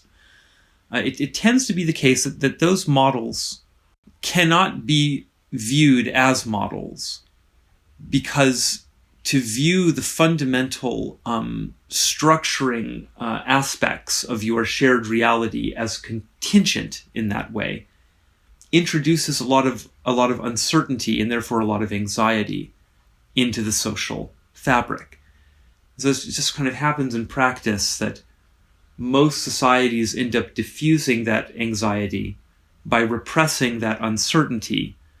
And the way that uncertainty is repressed, typically, is through various techniques, primarily to do with naturalizing the model set in various ways. And so, let's say in a more naive era of human history, you might have just said, well, these are the laws because God made them, and therefore they're not changeable. Do you question God's laws, etc., etc.?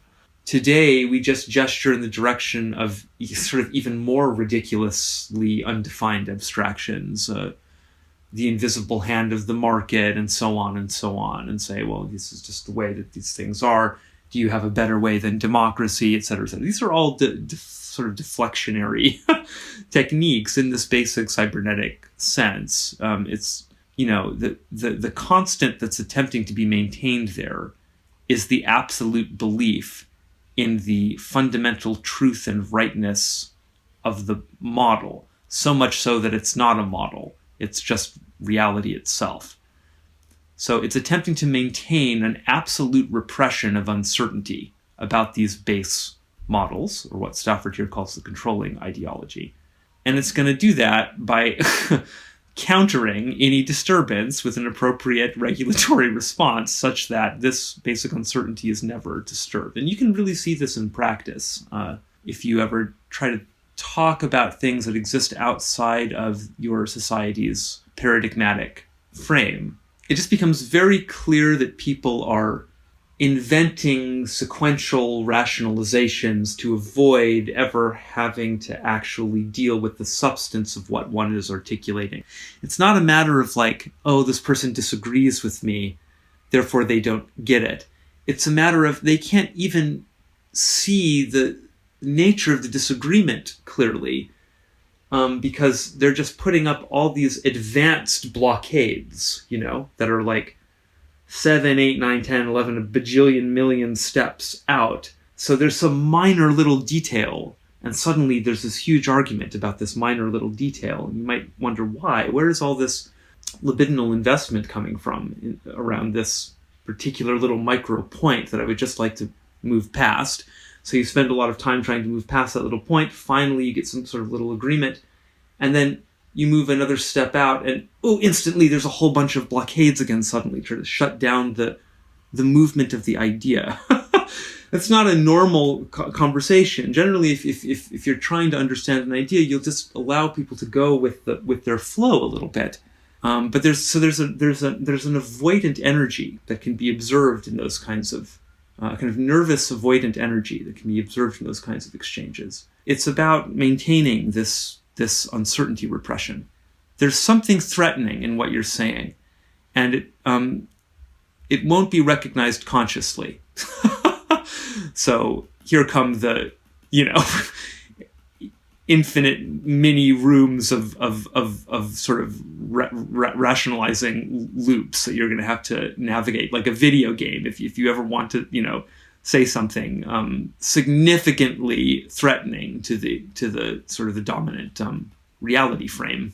Now, look, it's not always that way. It's very possible to use that kind of argument paradoxically to do exactly the thing that it's describing, to avoid yourself having some kind of an uncertainty collapse about something. So it's quite important to always be mindful about how one is actually deploying these models in context, of course. Look, if you have a sort of societal structure that is doing this chronically, though, that is constantly avoiding having any uncertainty about its basic understandings, eventually it's going to give rise to this sort of structure that he's about to diagram.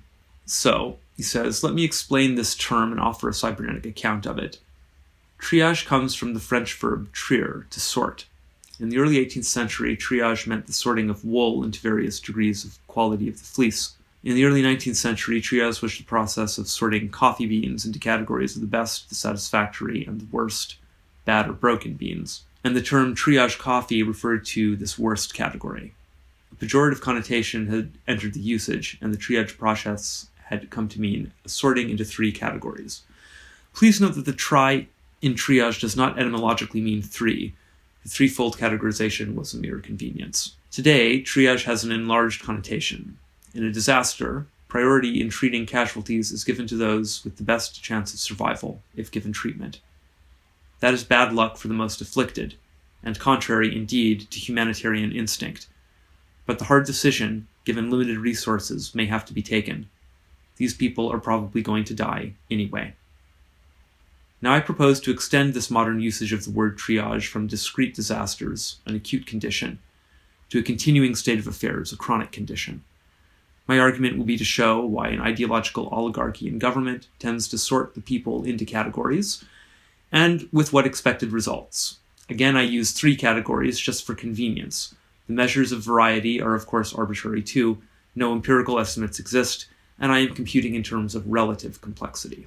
First of all, I had never really encountered the word triage in my life until I started reading this paper, I guess about a month ago now, maybe a little longer. I don't remember when it was I first came across this. And now, of course, it's been all over the news because we're now in a position, well, in New York, we're already doing this. And the rest of the country will be doing this soon, literally sorting people in this triage way, as if it was war casualties, you know. Now, Stafford here says that he's going to use 3 categories just for convenience, but I'm actually not so sure about that. I think that there's something about this threefold societal partition that is, I'm not quite sure exactly at what level this is operative. It may be that just if you have a model of society that only is observing the haves and the have-nots, it's just too coarse of a model. It's too low variety to capture the actual dynamics of a reasonably sized, complex society. And so by introducing this third category into your model, suddenly the model just groks a lot better, regardless of how many actual partitions there are. Moving from 2 to 3 may be a very significant sort of complexity increase, more so maybe than moving from 3 to 4 or 4 to 5, let's say. So probably there is something like that going on. But I also think that this threefold division in societies tends to be pretty instantiated in the actual structure of the society. And I think that might be because the blood pyramid gains some stability from having this middle compartment. The reason I say that is that there's a particular, how to articulate this quickly without derailing too much from Stafford's paper.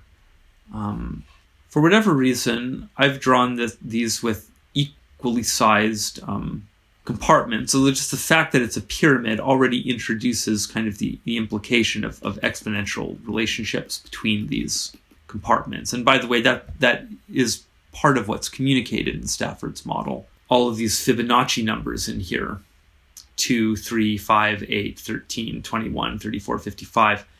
This is to model the exponential increase in complexity differentials in each of these structures. We'll build up to our full understanding of that diagram piece by piece. But so an ideal blood pyramid would probably look something like this in terms of the blood pyramid attempting to preserve the stability of the blood pyramid. It's kind of a very small compartment A, kind of ruling class. It's going to have a really big middle class. And it's going to have a really pretty, in fact, that's even too much probably. Just eyeballing the construction of my ideal society here. Or not my ideal society, but the maximally stable sort of blood pyramid style society. Okay, let's put a C down here. You really don't want C to be very large, because then that starts introducing a whole lot of instability that eventually might kind of cause the blood pyramid to flip in this crazy way, and you get like a French Revolution situation out of it, you know? But if you have just a small but substantial portion of your population suffering in the true sort of sacrifice chamber, that's going to be enough to put fear into B. And if your small category A is opulent enough, and you let in a few people from B every now and then, such that you have a little bit of growth up here, you know, or at least the perception of that. Maybe you actually keep it very tightly controlled so it never really grows or shrinks. But it looks like to the people in B that there's some social mobility, and maybe there's some actual social mobility and so on, sort of within the gradations of B. It just seems to me that creates a very tight lock on B. And so then you have most of your population under sort of dual prongs of control. You have a fear motivation and you have an aspirational motivation as well. So that's just my very, very quick little sort of too loose to be anything other than a kind of a sketch, let's say, of how that might work on an actual blood pyramid. So Stafford says there's no reason it has to be 3. I don't know. I think there's something about 3. He says, of course, the measures of variety are arbitrary as well. Since we don't have actual data about this, it's, you know, we're going to be computing in terms of relative complexity. It's just a neat thing you can do once you have something like a measure of complexity. You can just think about the relationships between complexities without ever having to pin any given complexity down to an actual number. In the following sketch, which is an approach towards a model of chronic societary triage. So Stafford's saying, look, this is really a pretty toy model. Don't take it too seriously. And indeed, I think that there maybe are some problems with this model, but it's just wonderful as a basic orienter in a space that's a little hard to think about sometimes. Thinking about sort of power structures and things in a society, it helps to have a picture, even if it's not a perfect picture, of course. So the basic conventions of the autonomy model are maintained, right? That was this thing. We didn't talk about this total system identity stuff, frankly, because I'm not sure I fully understand it. When I think about it in the context of the viable system, it kind of makes more sense to me, because this looks very much like something sort of just like copied out of the bottom area of the viable system model. And so then this would be like all the meta-systemic aspects, I suppose, like control and long-range planning, looking at the future, all that stuff that you see in the VSM, which hopefully I pasted over there. And so this would be like sort of the true control center, as it were, of the society. And then you have managements, which are like sub-control units, say like police forces and all sorts of other things, community leaders and intellectuals and all this kind of stuff that we kind of read about at the very beginning of this video with the pyramids of sacrifice business, all that, These are the managements, the regulators that are dealing with these sort of population chambers where there are people living with models of themselves and their society and their world. So that's all this kind of environment stuff over here, environments. And it's assumed that these are going to be a complex intersection of environments and nested environments and so on. And so total system identity it's going to be about maintaining the relationships between all of these component parts. I think that's why it calls it the inter-recursive law of cohesion.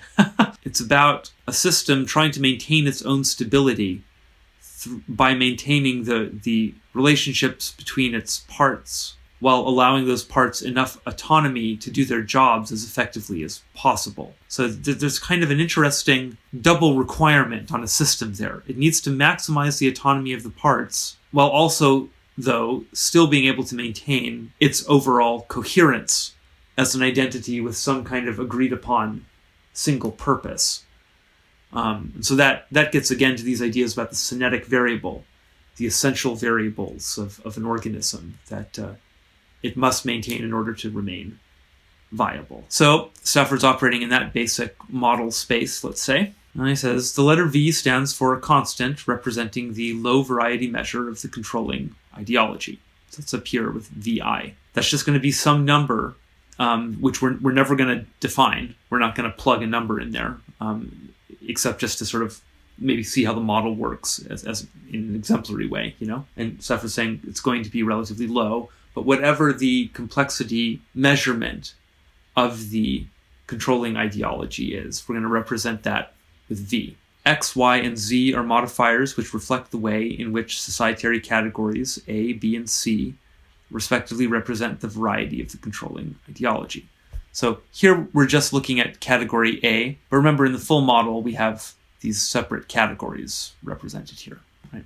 The integer coefficients chosen, having no empirical basis, are, strictly speaking, ordinal numbers. Note, however, that they follow the basic Fibonacci series. This is the common growth progression in biological systems. It typifies the expectation that additive growth leads to geometric development. Thus, each number n in the series used is defined by n equals n minus 1 plus n minus 2. Ordinal numbers, unweighted, 1, 2, 3, 4, etc., offer no sense of the increasing stress in the subsystems as disparity grows, whereas there is abundant evidence that social systems are under such stress, beginning, perhaps crucially, with the demographic stress of the population explosion itself, and continuing into epidemiological stress, whether physical as with AIDS or cultural as with drugs. Suffice it to say that, in the absence of empirical measures yielding cardinal numbers, ordinal numbers must be used instead, and that there is a basic scientific reason for intensifying the series. It will not affect the argument if someone wishes to replace Fibonacci with a pet series of his or her own, so long as it recognizes biological and sociological developmental facts. What Stafford is saying here, as pertains to the Fibonacci stuff, is just that, look, the actual complexity that people have to deal with in modern society is under pressures from exponential processes, like, for instance, the population growth itself. And so for that reason, it makes sense to multiply the varieties in this essentially exponential way, since what we're trying to model here are the stresses in society that arise from these basic complexity mismatches. So all the stuff at the beginning is worth going through pretty carefully. X, Y, and Z are modifiers, which reflect the way in which the societary categories represent the variety of the controlling ideologies. What does all that mean? Well, first of all, it's worth asking what we mean, or what Stafford means, when he says controlling ideology. I think he's left it a little deliberately ambiguous in this paper, because, as he sort of hints at, this is a bit of a toy model, of course. We're doing a lot of complexity reduction here to represent an entire society with a little circuit schematic here that if this were an electronic circuit would be at the level of something like a very beginner hobbyist could build or understand. Although this diagram might look a little confusing, it's really very simple. It's a few boxes, a couple circles, and some lines connecting them. So this is not going to be all that useful in terms of actually modeling dynamics in society, except in a very gestalty way. But sometimes that's what you want, eh? So there are always these interesting trade-offs when it comes to thinking in terms of models. But I think that what's meant by a controlling ideology here is probably something pretty close to a plan. And I say that because Stafford comes out of the management sciences. And that's actually what he did, like, for a living, at least for much of his life, was he optimized complexity flows at big companies. He brought in this whole cybernetic management approach to structuring companies. I think was really quite successful in doing that work, or at least, at the very least, in leaving people with the feeling that something successful had happened, because I think he made a pretty good living at it. And so in that context, it's about plans coming down from central planning. And these are going to consist of kind of rules and schedules and et cetera, all the things that exist in a company to regulate the behavior of the company. And so that plan is going to account for some certain number of potential, let's just use Ashby's language and say disturbances. Because ultimately that's what this is going to be about. This model is modeling the variety flow. And so what it's actually modeling are state differentials. This model, whatever it is, which we might think of as a plan, this model is going to represent the environment in some way with a certain complexity. In addition to the environment, it's also going to be representing itself in some way. And that's going to have a particular variety measurement. On the basis of some understanding of that whole situation, then, it's going to be attempting to match responses to disturbances in order to maintain its viability and successful pursuit of its goal as it defines it within its model. And so altogether, that's going to have a certain complexity measurement. And it's going to be capable, we might say, it's going to be capable of absorbing a certain amount of complexity from the environment, or put another way, of mitigating a certain amount of environmental complexity. It issues this model set. This model set dictates that people ought to be organized in certain ways and ought to behave in certain ways, and sort of tells the society how to respond to all the different things that can happen in the world. If there's a this, we behave this way. If there's a that, we behave this way. We do believe in this, we don't believe in that.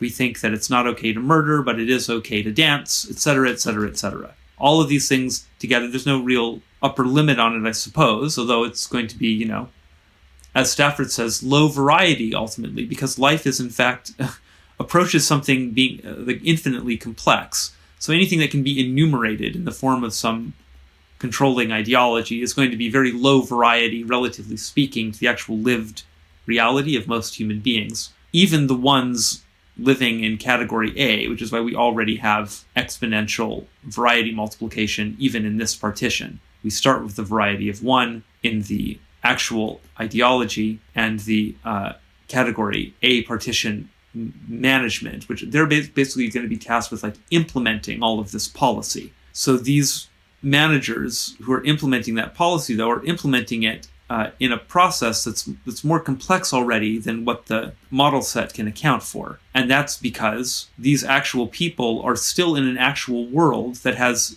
still exponentially more 3 variety. Now we're at 3V complexity in the environment that this process is embedded in. It has to deal with that incoming complexity somehow. And so there's a difference between the models that are being provided and the actual complexity that it has to interact with. And so that sets up these tensions in between these different components that then have to be mitigated with regulators. So these are the regulators here, Q and P. I don't think he's talked about that yet, but we'll get there quite shortly. We make the usual claim that the variety of the activity regulated must be higher than that which the management itself has available. Call it 2Vx. The variety of the environment in turn must be higher still, and we call it 3Vx. Homeostatic loops are in place which amplify the lower varieties to absorb the higher varieties, and attenuate the higher varieties towards the lower varieties. Their mixed strategies facilitate the law of requisite variety, and induce transformations, marked T, which have the effect of reducing variety in all 3 blocks of the diagram to the basic variety. So that's really what we just got through discussing. These regulators are going to try to get all the varieties matched to facilitate the maximum control between the elements. So I want to think through what Stafford is talking about with these homeostatic loops and the concept of variety attenuation and amplification. And to do that, let's use YouTube as an example. So here's some YouTube management box. One problem that this management box has is in reducing the incoming variety from its user base. Say this is going to be the YouTube user base. Why? Well, because YouTube management is some small group of, let's say there are 100 people in this management box. And on YouTube you have, I actually don't know what it even is. Is it hundreds of millions or maybe even like billions of registered accounts? Who knows? In order for management to be a good regulator, it has to model its user base in some way. That's due to another cybernetic law, the good regulator theorem, which is sort of the counterpoint, if you like, to the law of requisite variety. The degree of control that a regulator can achieve is going to be contingent on the variety that it can handle, but also on the existence of a good model, ideally an isomorphic model, of the system it's attempting to regulate. So its actual mappings have to be sound. It's not just that it matches a state for a state. What state are you matching to what state? So, because of the good regulator theorem, it's just the case that if this management wants to be effective, it's got to model its user group. But because there's some insanely high number of users, it can't represent them all as individual state points. It doesn't have the manpower to go out and ask each individual user, hey, are you enjoying YouTube, for instance? So instead of doing that, it's going to use, like Stafford says, mixed strategies, some amplificatory and some attenuative. One way that it can attenuate the variety of the user group is by using big data visualization techniques that would represent for it what the group as a whole is doing in the form of things like graphs and pie charts and other kinds of high-level data visualization things that at a glance could give it a big gestalt picture of what's going on in its user group. And this would be kind of analogous to having a plan of a battlefield with little points drawn on it, That's not going to represent the full complexity of the actual terrain out there. This is an example that Ian McGilchrist uses a lot. It's not going to have every species of plant and where all the rocks are and, the various bird nests and species of birds that exist and et cetera. None of this kind of information is important. It just needs to know where are the troops, what are the main resources, what are the main hazards, You represent that with a very simple map.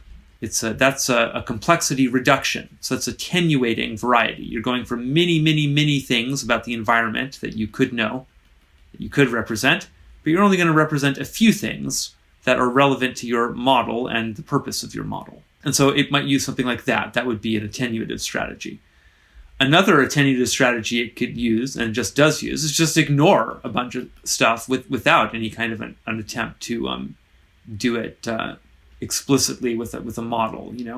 This is going to represent something, but what about the points that this thing isn't capturing? Well, maybe this thing is going to have some kind of a research and development thing that'll look for those outlier points and try to add new visualizations. But in practice, often that kind of stuff doesn't exist. So it just sort of says, well, there's a whole bunch of complexity we're not accounting for here, but we don't care because for us it's not really relevant to our purposes. That may or may not be a mistake. It may be that it could achieve much better control if it did do so, and for sort of company culture reasons or something, it isn't, etc. But anyway, these particular sorts of considerations aside, those are some examples of variety attenuation. An amplificatory thing that the management box might do is it could just blast out a survey to all of its individual users. They all answer that survey, and it's as if they had a million bajillion people all go and ask questions. But by using this particular sort of device, a survey, they were able to amplify their number of states across space and time, obtain a whole bunch of data, and then that data could be used to, say, improve these models and also additionally attenuate the variety. So these things aren't always mutually exclusive. Sometimes a management box might take an action that is both amplificatory and attenuative, depending on the domain or the context, or et cetera, et cetera. So that's basically what we're talking about when we're talking about variety, amplification, or attenuation. Moving now back to Stafford's paper. We're almost ready to understand this whole diagram, I think. Just need a few more ideas, which Stafford will walk us through. The equilibrating process, indicated by the 2 meters for measuring approximate equality, so that would be these elements right here that Stafford's marked with a little approximation glyph, feed into a comparator, that would be this element here, measuring error E, which generates a feedback function, f of E, to the management box. You might be wondering, what is a comparator? What is a meter for measuring approximate equality? Those are all very good questions in terms of what these would practically mean in an actual organization or company context or something like that, or a societal context. In the engineering context, a comparator is a component that compares 2 voltages and outputs a voltage high if they're the same. These things are just some kind of sensor, as it were, some way of measuring the difference in the varieties between, in this case, the environment and the main process group, and in this case, between the main process group and its local management group.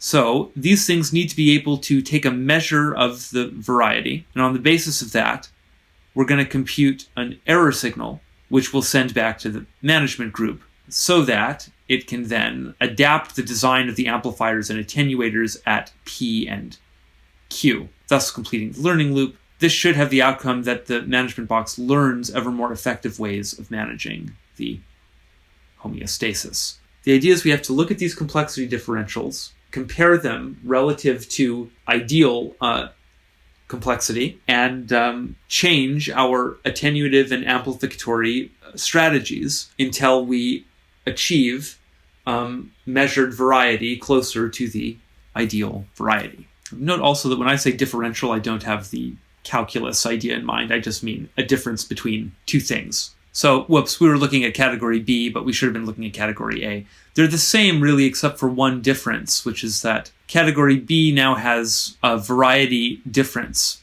between its management box and the controlling ideology, whereas category A doesn't.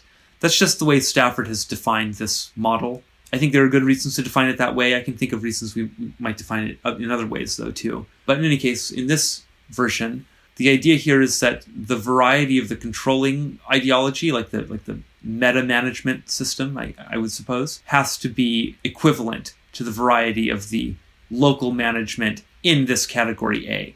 it's assumed that these are just matched kind of by definition. The paradigm is designed in such a way that, at least from the standpoint of this management box, it doesn't have any internal variety difference. And so that's why there aren't any amplifiers or attenuators here. But there are here because the complexity of the category B management box is 5V. It's much higher, in fact. And it's higher because ultimately the environmental variety is higher. That's really sort of the gist of it. The process has to have a lot more variety in order to be viable in this high variety environment. So the management of that process itself has to have more variety to deal with the process.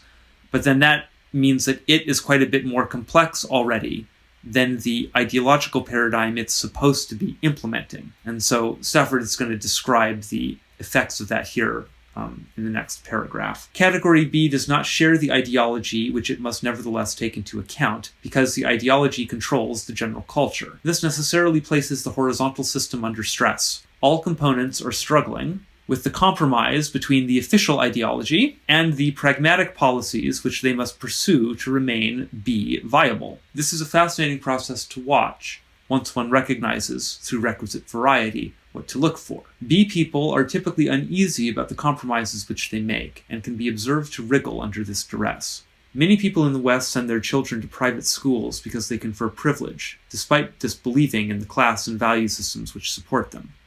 Third world politicians accept the rules of the international economic game, although many suspect, and will say privately, that the entailed destruction of their indigenous culture is a tragedy. I agree with them, and am shocked at the willingness of the West to presume to teach low-variety ideological models which have already and demonstrably failed. With whatever mental reservations, however, B people and politicians tend to go through the motions of compliance with the dominant culture paradigm. Unhappily, when Category A status is fully secured, many forget the mental reservations which they made. They become genuine conformists. Then they begin to revel in the payoff for inhibiting their personal or cultural variety. This is called corruption. Now, I think this is sort of implied by Stafford's model, especially considering what he just said there.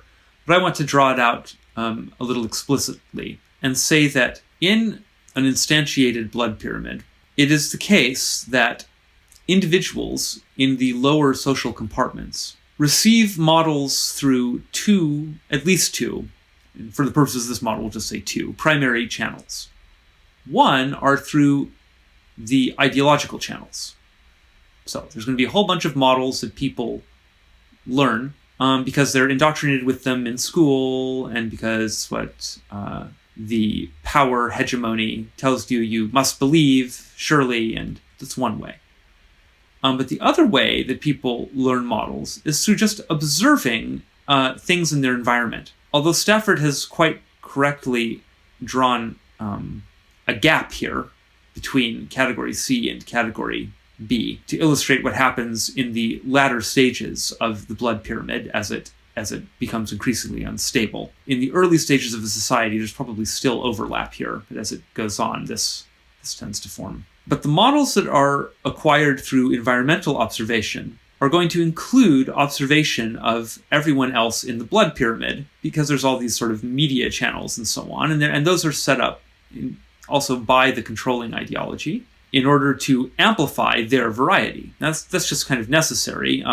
They need to achieve control over the population in some way, and so one way they can do that is by swarming those environments with a whole bunch of media tech that will reinforce the group models and all of this. But because of that, it also means that everybody down here in the blood pyramid, compartment C and B, get to observe, at least in some way, what's going on in compartment A. So they're looking at the goings-on in compartment A and modeling their behavior after the people that are in A. And it's just quite natural and quite inevitable. After all, the people who are in A represent the ultimate successful people. They get to live in the top compartment of the blood pyramid, by God. We would like to someday live in that top compartment. And so it just follows that I'm going to try to model my behavior on the behavior of people who get to live in compartment A, especially if they're people who, as I said in the previous Blood Pyramids video, especially if they're people who begin in these lower compartments and make a heroic ascent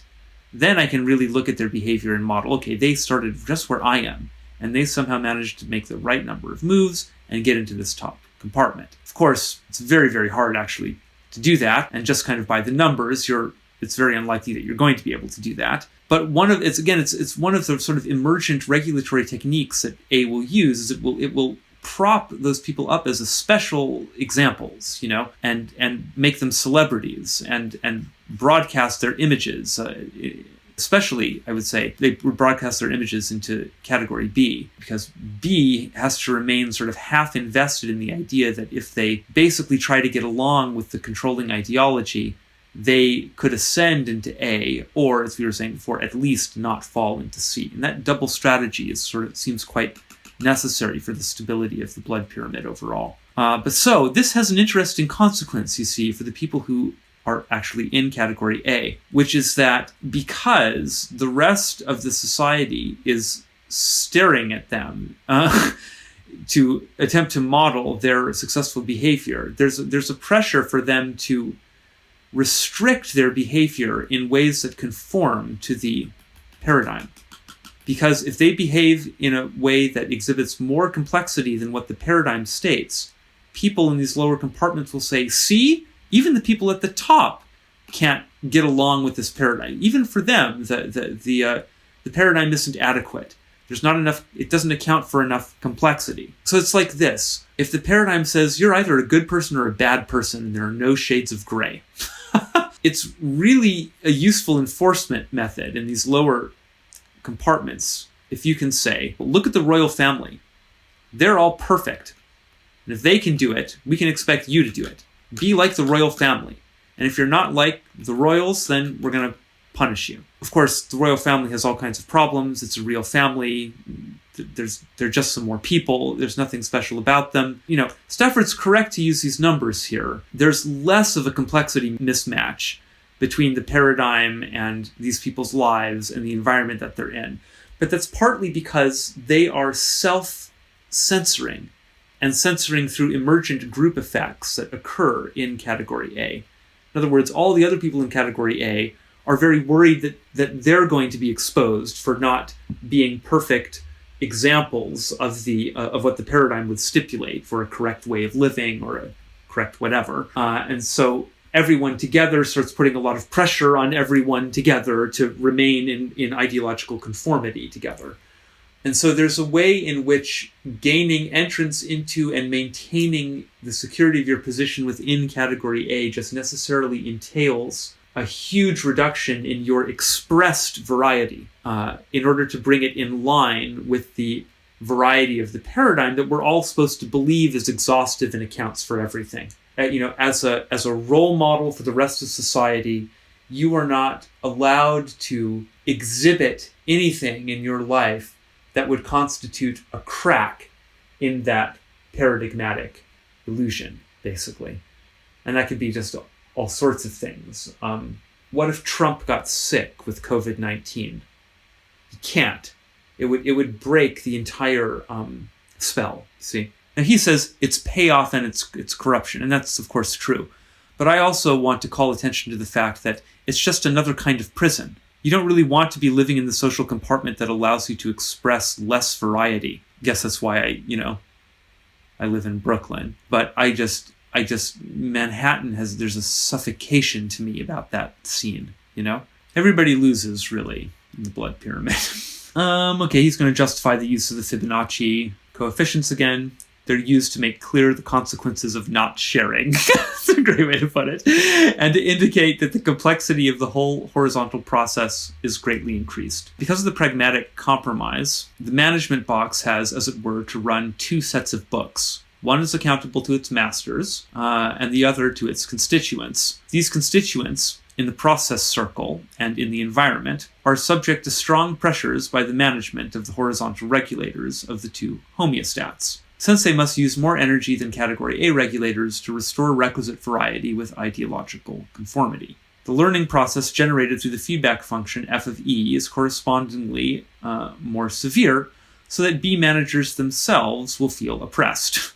The overall controllers, the cultural establishment, characteristically make themselves alert to this. Wisely so, because the oppression nurtures the seeds of revolt. Thus, the model posits a comparator which judges the continuous error E between the identity transform, which stabilizes ideological conformity for the culture itself, and the outcome of B management's efforts to match it in requisite variety. The learning loop this time is closed through adaptation of the vertical regulators via moderator R. So that's right here on the diagram. Note that any deviations on the part of the B partition will result in louder, more stern commands from above, coupled with a decreased inclination to pay attention to noise of complaint from below. Stafford's describing in more detail what I mentioned before, that because there's a complexity differential between the category B management and the controlling ideology, by virtue of the fact that it has to account for all this extra complexity in the process and in the environment, that's what Stafford's getting at with his running 2 sets of books, it means that the controlling ideology has to start implementing its own set of mixed strategies in order to account for that complexity difference. So it will implement its own learning loop, which will have to do with sort of monitoring the activities in category B, making this same sort of comparison on a slightly different set of data, and then adapting its own regulatory strategies to try to minimize that difference. As the stress, what Stafford calls the vertical stress there, increases, it may get that bad eventually. You know, there may be such an explosion of complexity on the horizontal axis that the vertical axis just has to end up saying, well, look, B management, I don't care, just make it happen. Of course, B management is in a situation there, and then there might really be a revolt. So, and it's kind of obvious, again, if you think back to the fundamental description of all this stuff in Ashby's paper, those regulators that are matching disturbances to responses are only as good as A, the variety that the regulator has, and B, the correctness or the efficacy, let's say, of the regulator's model. And so designing and implementing those models and so on, all of that would all be encompassed, I suppose, in what Stafford has in mind for, modifying the mixed strategies here. Okay, I hope that's all pretty clear.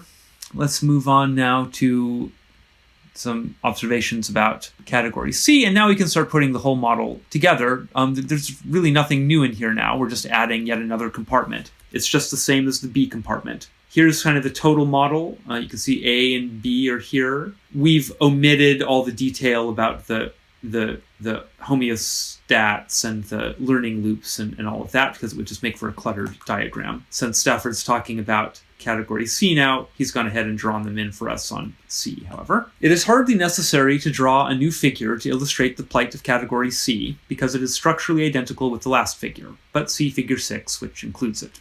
The differences lie in the variety mismatches involved. The Fibonacci coefficients are now 21, 34, 55, and it is this massive exacerbation of ideological inequality which puts category C into the disaster mode. It is triage subculture, and because of the oppressive regulatory apparatus needed to stabilize the system at this level, disaffection and disjunction are inevitable. Moreover, this is not an acute, momentary crisis. It is chronic dysfunction determined by the societary structure as identified. That is why it is idle to complain that the model has invented its own problems by choosing Fibonacci coefficients with explosive results. The loss of requisite variety is implicit anyway. Did someone tell Stafford hey, you can't use Fibonacci coefficients in your model or something? Because he really seems quite bothered that people might complain about this thing. I don't know, Stafford, it makes sense to me. This seems like a reasonable sort of basic structure to build into the model. Allow me to repeat, because the point is commonly misrepresented. The Fibonacci series chosen to illustrate an observed behavior of societary systems is not of critical importance. No one challenges the fact that large numbers of people constitute a badly disadvantaged section of society. We trip over them in the streets of London and Washington, and they starve in Somalia. No one denies the alienation of this section of society. Crime rates rise in Manchester and New York, and there have been rebellions against dictatorship all over the world at all times. In fact, in New York at the moment, there's a massive decrease in crime because everyone's sheltering. Second, if the variety of the dominant paradigm is V, no one can deny that the variety at C is very much larger, because the excess variety takes so much containing. Larger and more powerful police forces are only the start. But force, oppression, tends to be the dominant mode of containment, for the quite straightforward reason that the dominant ideology, manifestly, ostentatiously, lacks the legitimacy of consensual government. Are scientists to ignore the validated predictions of conceptual scientific models because the data are so far imprecise? If I say that a dead man weighed barely 100 pounds, and a scientist weighs the body and its weight is 102 pounds, the man is nonetheless dead, and the mere theory that he had too little to eat is not altogether discredited. Some members of the scientific confraternity prefer to complain about illustrations such as Fibonacci and loose measurements of a variety which is clearly explosive than to see whether cybernetic structures have something to tell us. He seems really salty about it. I feel like there must have been an argument with someone. The next and final figure is given to facilitate discussion of the whole model. Here it is. The reader is asked to supply the large portions of the schematic which he knows to be missing. Those details are unchanged. Consider in more depth the role of modifiers x, y, and z. Maybe we'll get a bit of clarity about this now. Which were said to reflect the way in which the categories represent, respectively, the variety of the controlling ideology. Since variety is simply a measure of complexity, the number of possible states, it may not be clear why the systematic explosion of variety through the model is alleged to have a qualitative political importance. The reason is that the low variety model is simplistic in the eyes of all those concerned in categories B and C. It fails to accommodate or even to register the complications which they face in ordinary life. In a nutshell, folks whose children are starving do not accept that stealing food is wicked, although they know it is illegal. Then the enforcement of the ideology denies the opportunity to question it. The less dramatic version of this argument says that the dominant paradigm does not recognize such a thing as social good at level C. People's lives are grossly affected by cutting bus services, manipulating apparently trivial prices, and so on, in ways unimagined at level A. All things done under the more economic excuse. We're seeing this effect play out right now in the middle of the pandemic. I raised some concerns already, and of course I'm far from the only one raising these concerns, about the nature of the stimulus package. $1,200 in 3 weeks for people who filed their taxes correctly.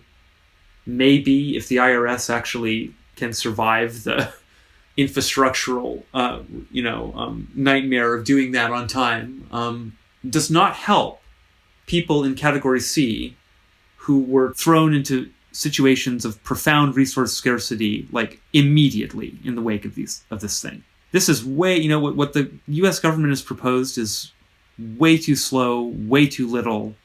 It doesn't take into account the actual plight of these people down here and the complexity that they're dealing with, nor the profound social disruption that the new policy of social distancing is having on people in categories, the lower rungs of B and C especially.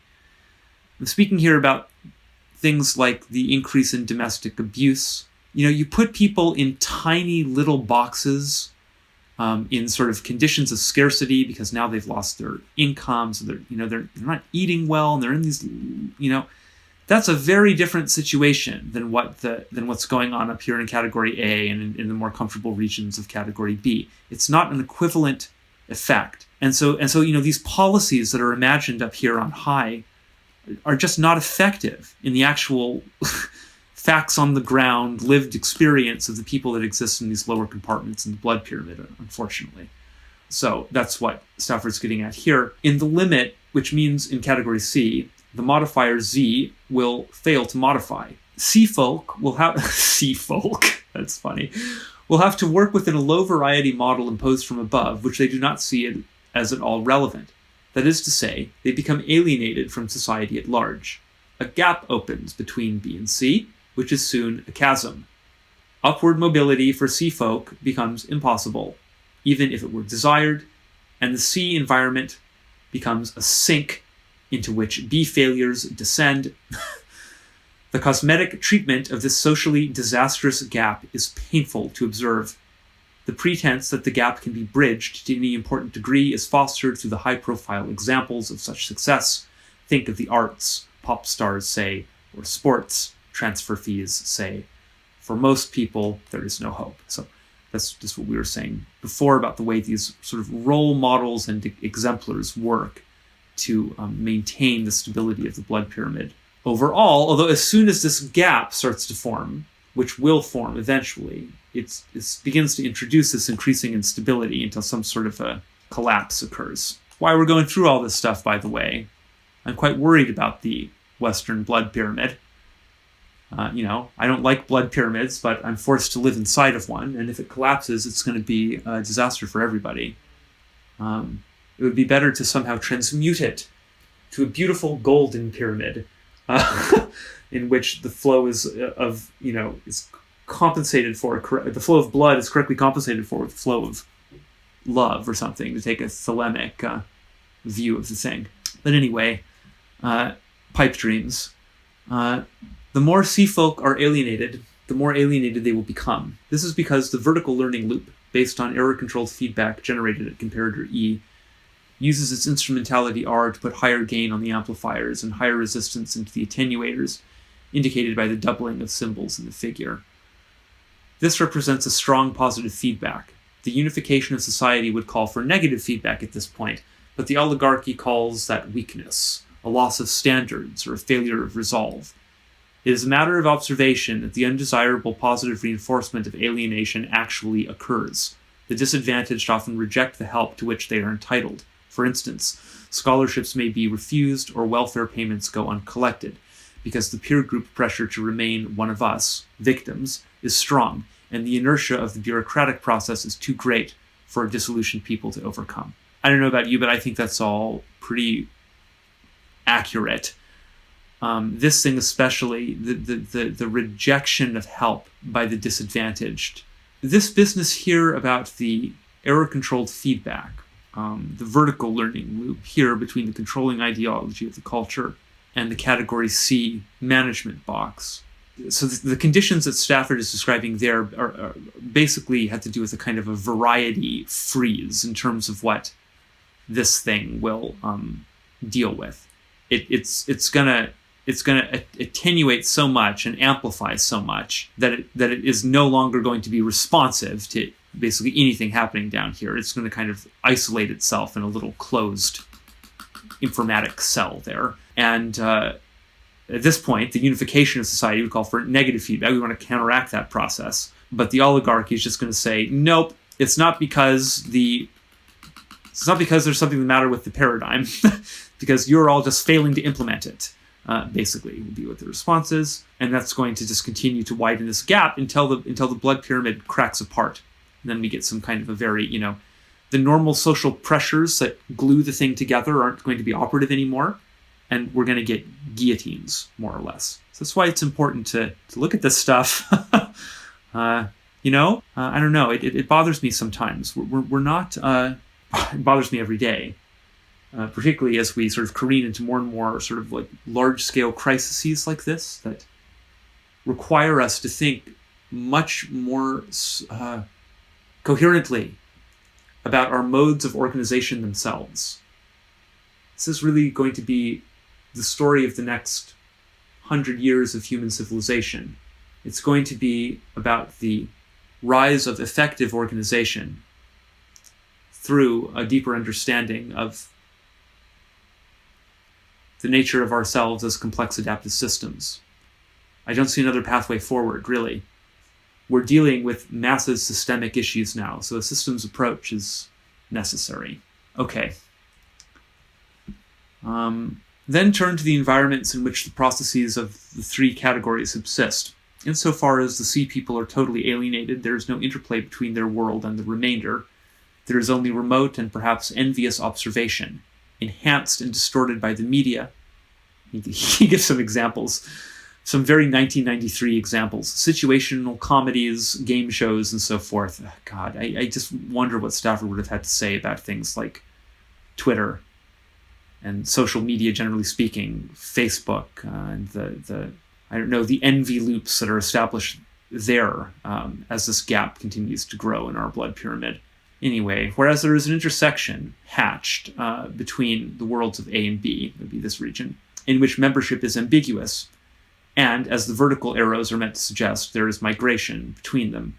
People in the B category are not so far removed in variety from the dominant ideology. that they have no hope of assimilating their modus vivendi into the lower variety straitjacket of category A. Aha. So he says, it pays them to try because social benefits always accrue to those who work within the paradigm which designs and underwrites them. Backsliders in A, on the other hand, who increase variety by increasing behavioral options, lapse from the rigor of the shared ideology of A in so doing. Unfortunately, category C frequently pays penalties for failing to uphold the ideology to category A. Category B also pays into A to help it uphold the ideology. The B people have a repugnance from C people, and all the societary pressures exhibited by the model press for their upward mobility. For Bs, the fear of falling through the gap into C is threatening. They avert their eyes, therefore. Serious confrontation of C topics tends to be taboo. The B's sense of security and entitlement is often tenuous, which leads to self-censorship. They are likely to aspire to A-hood. In any case, but category A resists the pressure in order to preserve privilege. Remember that the oligarchy is itself operating within category A. Okay, there's much more to this essay. Eventually Stafford is going to think about some interesting potential solutions, other modes of organization that aren't blood pyramids. Phew, that was a lot of hard, concentrated, linear thinking. But it was very good to do. I feel that I understand that all better. I hope that you do as well. I want to make now some more general sorts of remarks about the blood pyramid, having looked at all that cybernetic structure. Now, it seems to me an obviously true statement about the blood pyramid, that it possesses a certain immortality. I say this because you find this thing underlying pretty much every society that's ever existed as a organized society. It's one of those forms that we might consider archetypal. And that means that it arises in an emergent way, it would seem, given certain conditions, I would suppose. And so far, those conditions have never failed to eventually exist, or perhaps to exist at the outset, because eventually we seem to get the manifestation of all these different blood pyramids all over the place. And so somehow, this thing is able to reconstitute itself anew in every era of history. It's as if it kind of exists in a small or a latent or a backgrounded way when society first coheres. I think, in fact, what happens is the blood pyramid has reached its sort of maximally unstable state. The internal tensions between people have grown so charged across all the different social castes. It's all, eventually it needs to be discharged somehow. The way to do that is via the scapegoat mechanism. So some group is chosen to be thought of essentially as responsible for the problems plaguing the collective. They're murdered in some way, and then that becomes the sort of the foundational violence through which that tension is discharged, the social body coheres again, and society grows anew. It seems that immediately following these acts of foundational violence, there's a lot of weird kind of myth-making and repression and so on that happens for a number of reasons. I imagine part of it must have to do with just avoiding the sensation of guilt fundamentally, so it gets kind of pressed backwards into a increasingly mythologized past. But there is also it's not it wouldn't be effective, you see, if it didn't have a real impact. That's almost a tautological statement, but I just mean that an actual peace is established as a result of this stuff. The tensions really do dissipate. And so for a while, the blood pyramid is kind of recessed, but then over time, it takes over again, leads to all the societary instability again, and the whole thing just repeats. So that's kind of the big loop of history. We're just in this infinite, boring cycle of building up these blood pyramids every 1,000 years, 2,000 years, etc., having them reach these points of critical instability, having them collapse, and then going through, again and again and again.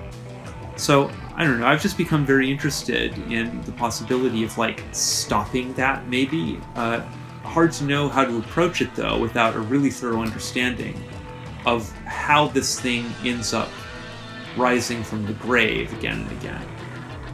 And I think I know what the answer is. I just don't know how to sort of show it in a rigorous way. But it seems obvious to me that the blood pyramid emerges out of the sort of the aggregate interactions of all of the people that live within it. I just can't really imagine that it's a result of some small group of people planning to make a blood pyramid. You can't really make one out of thin air like that. It emerges because everybody is doing this transference thing. Everybody is offloading the negative libidinal energy that they can't express laterally or upwardly, downwardly in the emergent social caste structure. And because every individual is doing that, it builds a blood pyramid automatically on the whole. So you see, it really does, in my opinion anyway, validate Jung's notion that this stuff has to begin on an individual level. You have to start behaving as if you weren't in a blood pyramid, even though you are in one. That's a tough sell for most people, and a very hard way to live, because it puts this huge variety mismatch over your life, and then you have to deal with something. There's a huge complexity overhead of saying, I'm going to live by a completely different paradigmatic view, yet somehow I'm going to do it within this thing because I have really no other options. So you can see what that looks like in my life, you know. The reason I'm not focusing on making a lot of money and climbing up in the blood pyramid is because I want to remain a bit outside of it, really, so that I can diagnose it and understand it. And it's hard to do if you're caught up in the game of how do I get into category A. You know, I've seen through the whole game of it. I don't really want to be in category A. Category A is just another prison. I would like to sort of call attention to the fact that that the entire fucking thing is a giant nightmare, and it's going to become only increasingly more so as we reach the latter stages of our paradigmatic viability. And that's going to happen for a number of reasons that don't exactly have to do with purely blood pyramid things. It has to do with the lack of higher order learning loops to update the fundamental paradigmatic structure itself. That sort of self-referential myopia Stafford was describing sets in.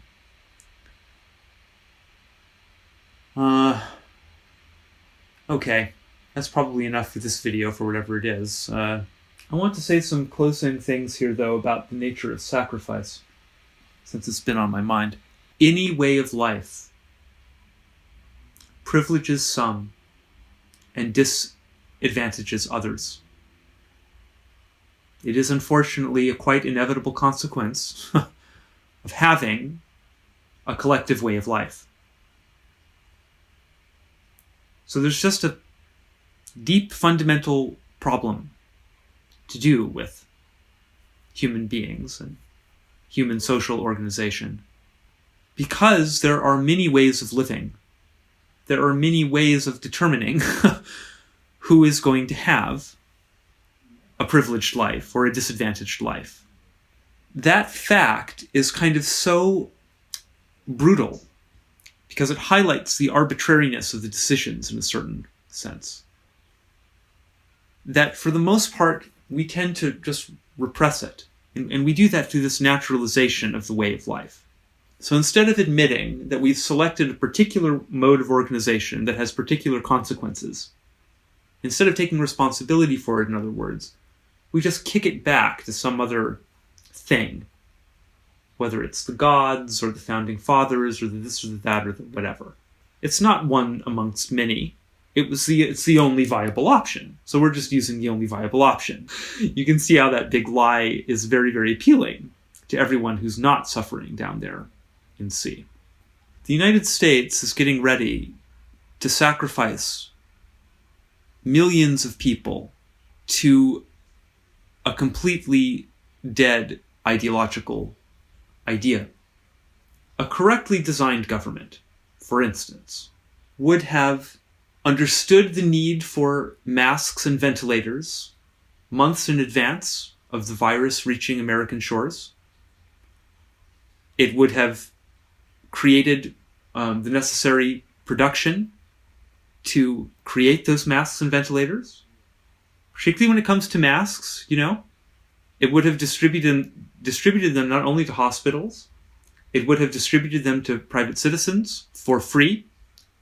Those masks would have arrived with information about how to use them, and also just generally information about the quarantine that would be entered into in an efficient, controlled way, upcoming, and don't panic, but here's what's going to happen, and et cetera, et cetera.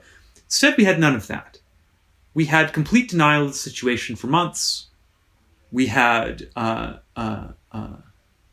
sort of a period of panicked scrambling to try to make up for all that lost time.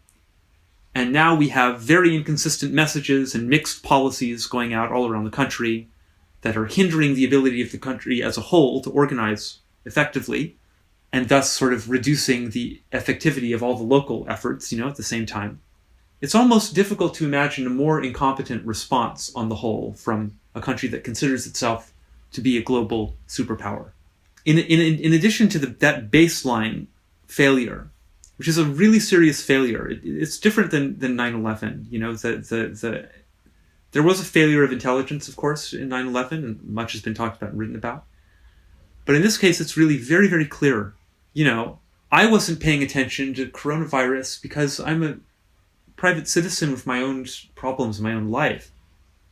The government should have been paying attention. I kind of rely on the government to do things like to protect me against obviously advancing pandemics coming across the world, But it's like we can't rely on this structure for anything, even for this kind of baseline level of protection. There was no avoiding it. But it didn't have to be this bad. Even just at this basic level of the infrastructure didn't have to be overwhelmed. We could have ramped up production on that infrastructure. Of course, when I say that, what I mean is, we, America, couldn't have really done that because the society is not structured in such a way to do that. The market can only respond to conditions after they occur. It can't really anticipate conditions. It sucks for that. And so that has left us very, very vulnerable. And it's also, of course, the market, is having all these terrible second-order effects. There wasn't a reason, really, that so many Americans had to be placed into such profound immediate scarcity and uncertainty about scarcity and so on. Again, a properly organized government would have foreseen and counteracted many of these effects preemptively. Not this ridiculous situation we have now where people are going to get some tiny bit of money in a few weeks, maybe, and who knows what happens down the road. And really, though, it's okay, the economy is going to bounce back, just trust us, etc., all this nonsense going around. It's adding buckets and buckets of blood to the sacrificial altar. It's raising that apex in a double sense, maybe in a triple sense, because it often occurs to me that the West has really placed the entire globe on the apex of the sacrificial altar this time. Again, taking a slightly bigger view, let's think in units of several hundred years, etc. The worldview that the West has sort of modeled for the world is a worldview that is stimulating the rapid collapse of the ecosystems and increasing both the likely frequency and severity of global pandemics and epidemics across the near future. So this notion that there's going to be a return to normalcy and that eventually the markets will recover, etc., that probably will happen, but it sort of oughtn't to happen because the entire structure is profoundly unstable in terms of its basic viability factored over the kind of just the immediate upcoming next few centuries, So sometime in the next few centuries, this thing is going under. It would be good to plan for that in some way. Not make the mistake it's making, in other words. I think somehow Monster Squad speaks to this. It understands that there's an opportunity in these periods of deep societal transition. The blood pyramid collapses only every so often. Perhaps there's some way of leveraging it to make sure we get a better organization, a better organizational reconstitution on the other side.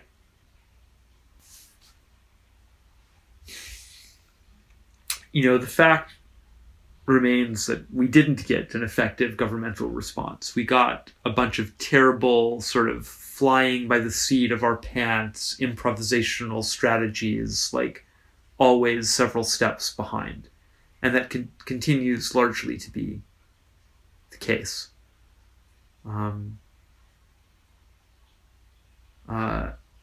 the coming months, there will be many attempts to rationalize that increased overall death toll as unavoidable consequences of natural aspects of reality. There will be very little recognition, probably, of the way in which those deaths are actually sacrifices to the undead ideology of the blood pyramid, But it will be true. A different way of life would have yielded different results in this crisis. And that's something that everyone's going to have to... Well, the truth is everyone will have to consider or repress considering at their discretion, I suppose. But for me, it's something that bears more than a little consideration. It highlights the severity of our problem. And just personally, I'd say, I moved to New York after a period of intense isolation, with the idea in mind of escaping that. I thought, okay, I can have all these thoughts about all these things. Doesn't matter. The world is still the way that it is, and I still have to. I have to be viable after all, as Stafford puts it. I have to survive in it somehow. So let's move to this big city. Let's get this job. Let's get that job. Try to build some kind of little life. And it's as if all these issues that have been troubling me over the last several years, to do with isolation and society itself and perception and the way we understand ourselves and the way we're living, all these things, these things that I thought, okay, well, whatever. I can worry about them. People worry about them. Life goes on. Well, it turns out life doesn't go on, actually. These issues are really imminently important, actually. And they're coming for all of us, actually. So it's caused me to have a recalibration again of like, okay, well, maybe that was the wrong idea. Maybe even that kind of minimal level of participation in the pyramid was the wrong idea. But I don't know where that leaves me then. So anyway, we've all been cast into these high entropy positions at the moment. How we respond as individuals and as collectives, is going to obviously be very dependent on how the situation unfolds over the coming weeks and months.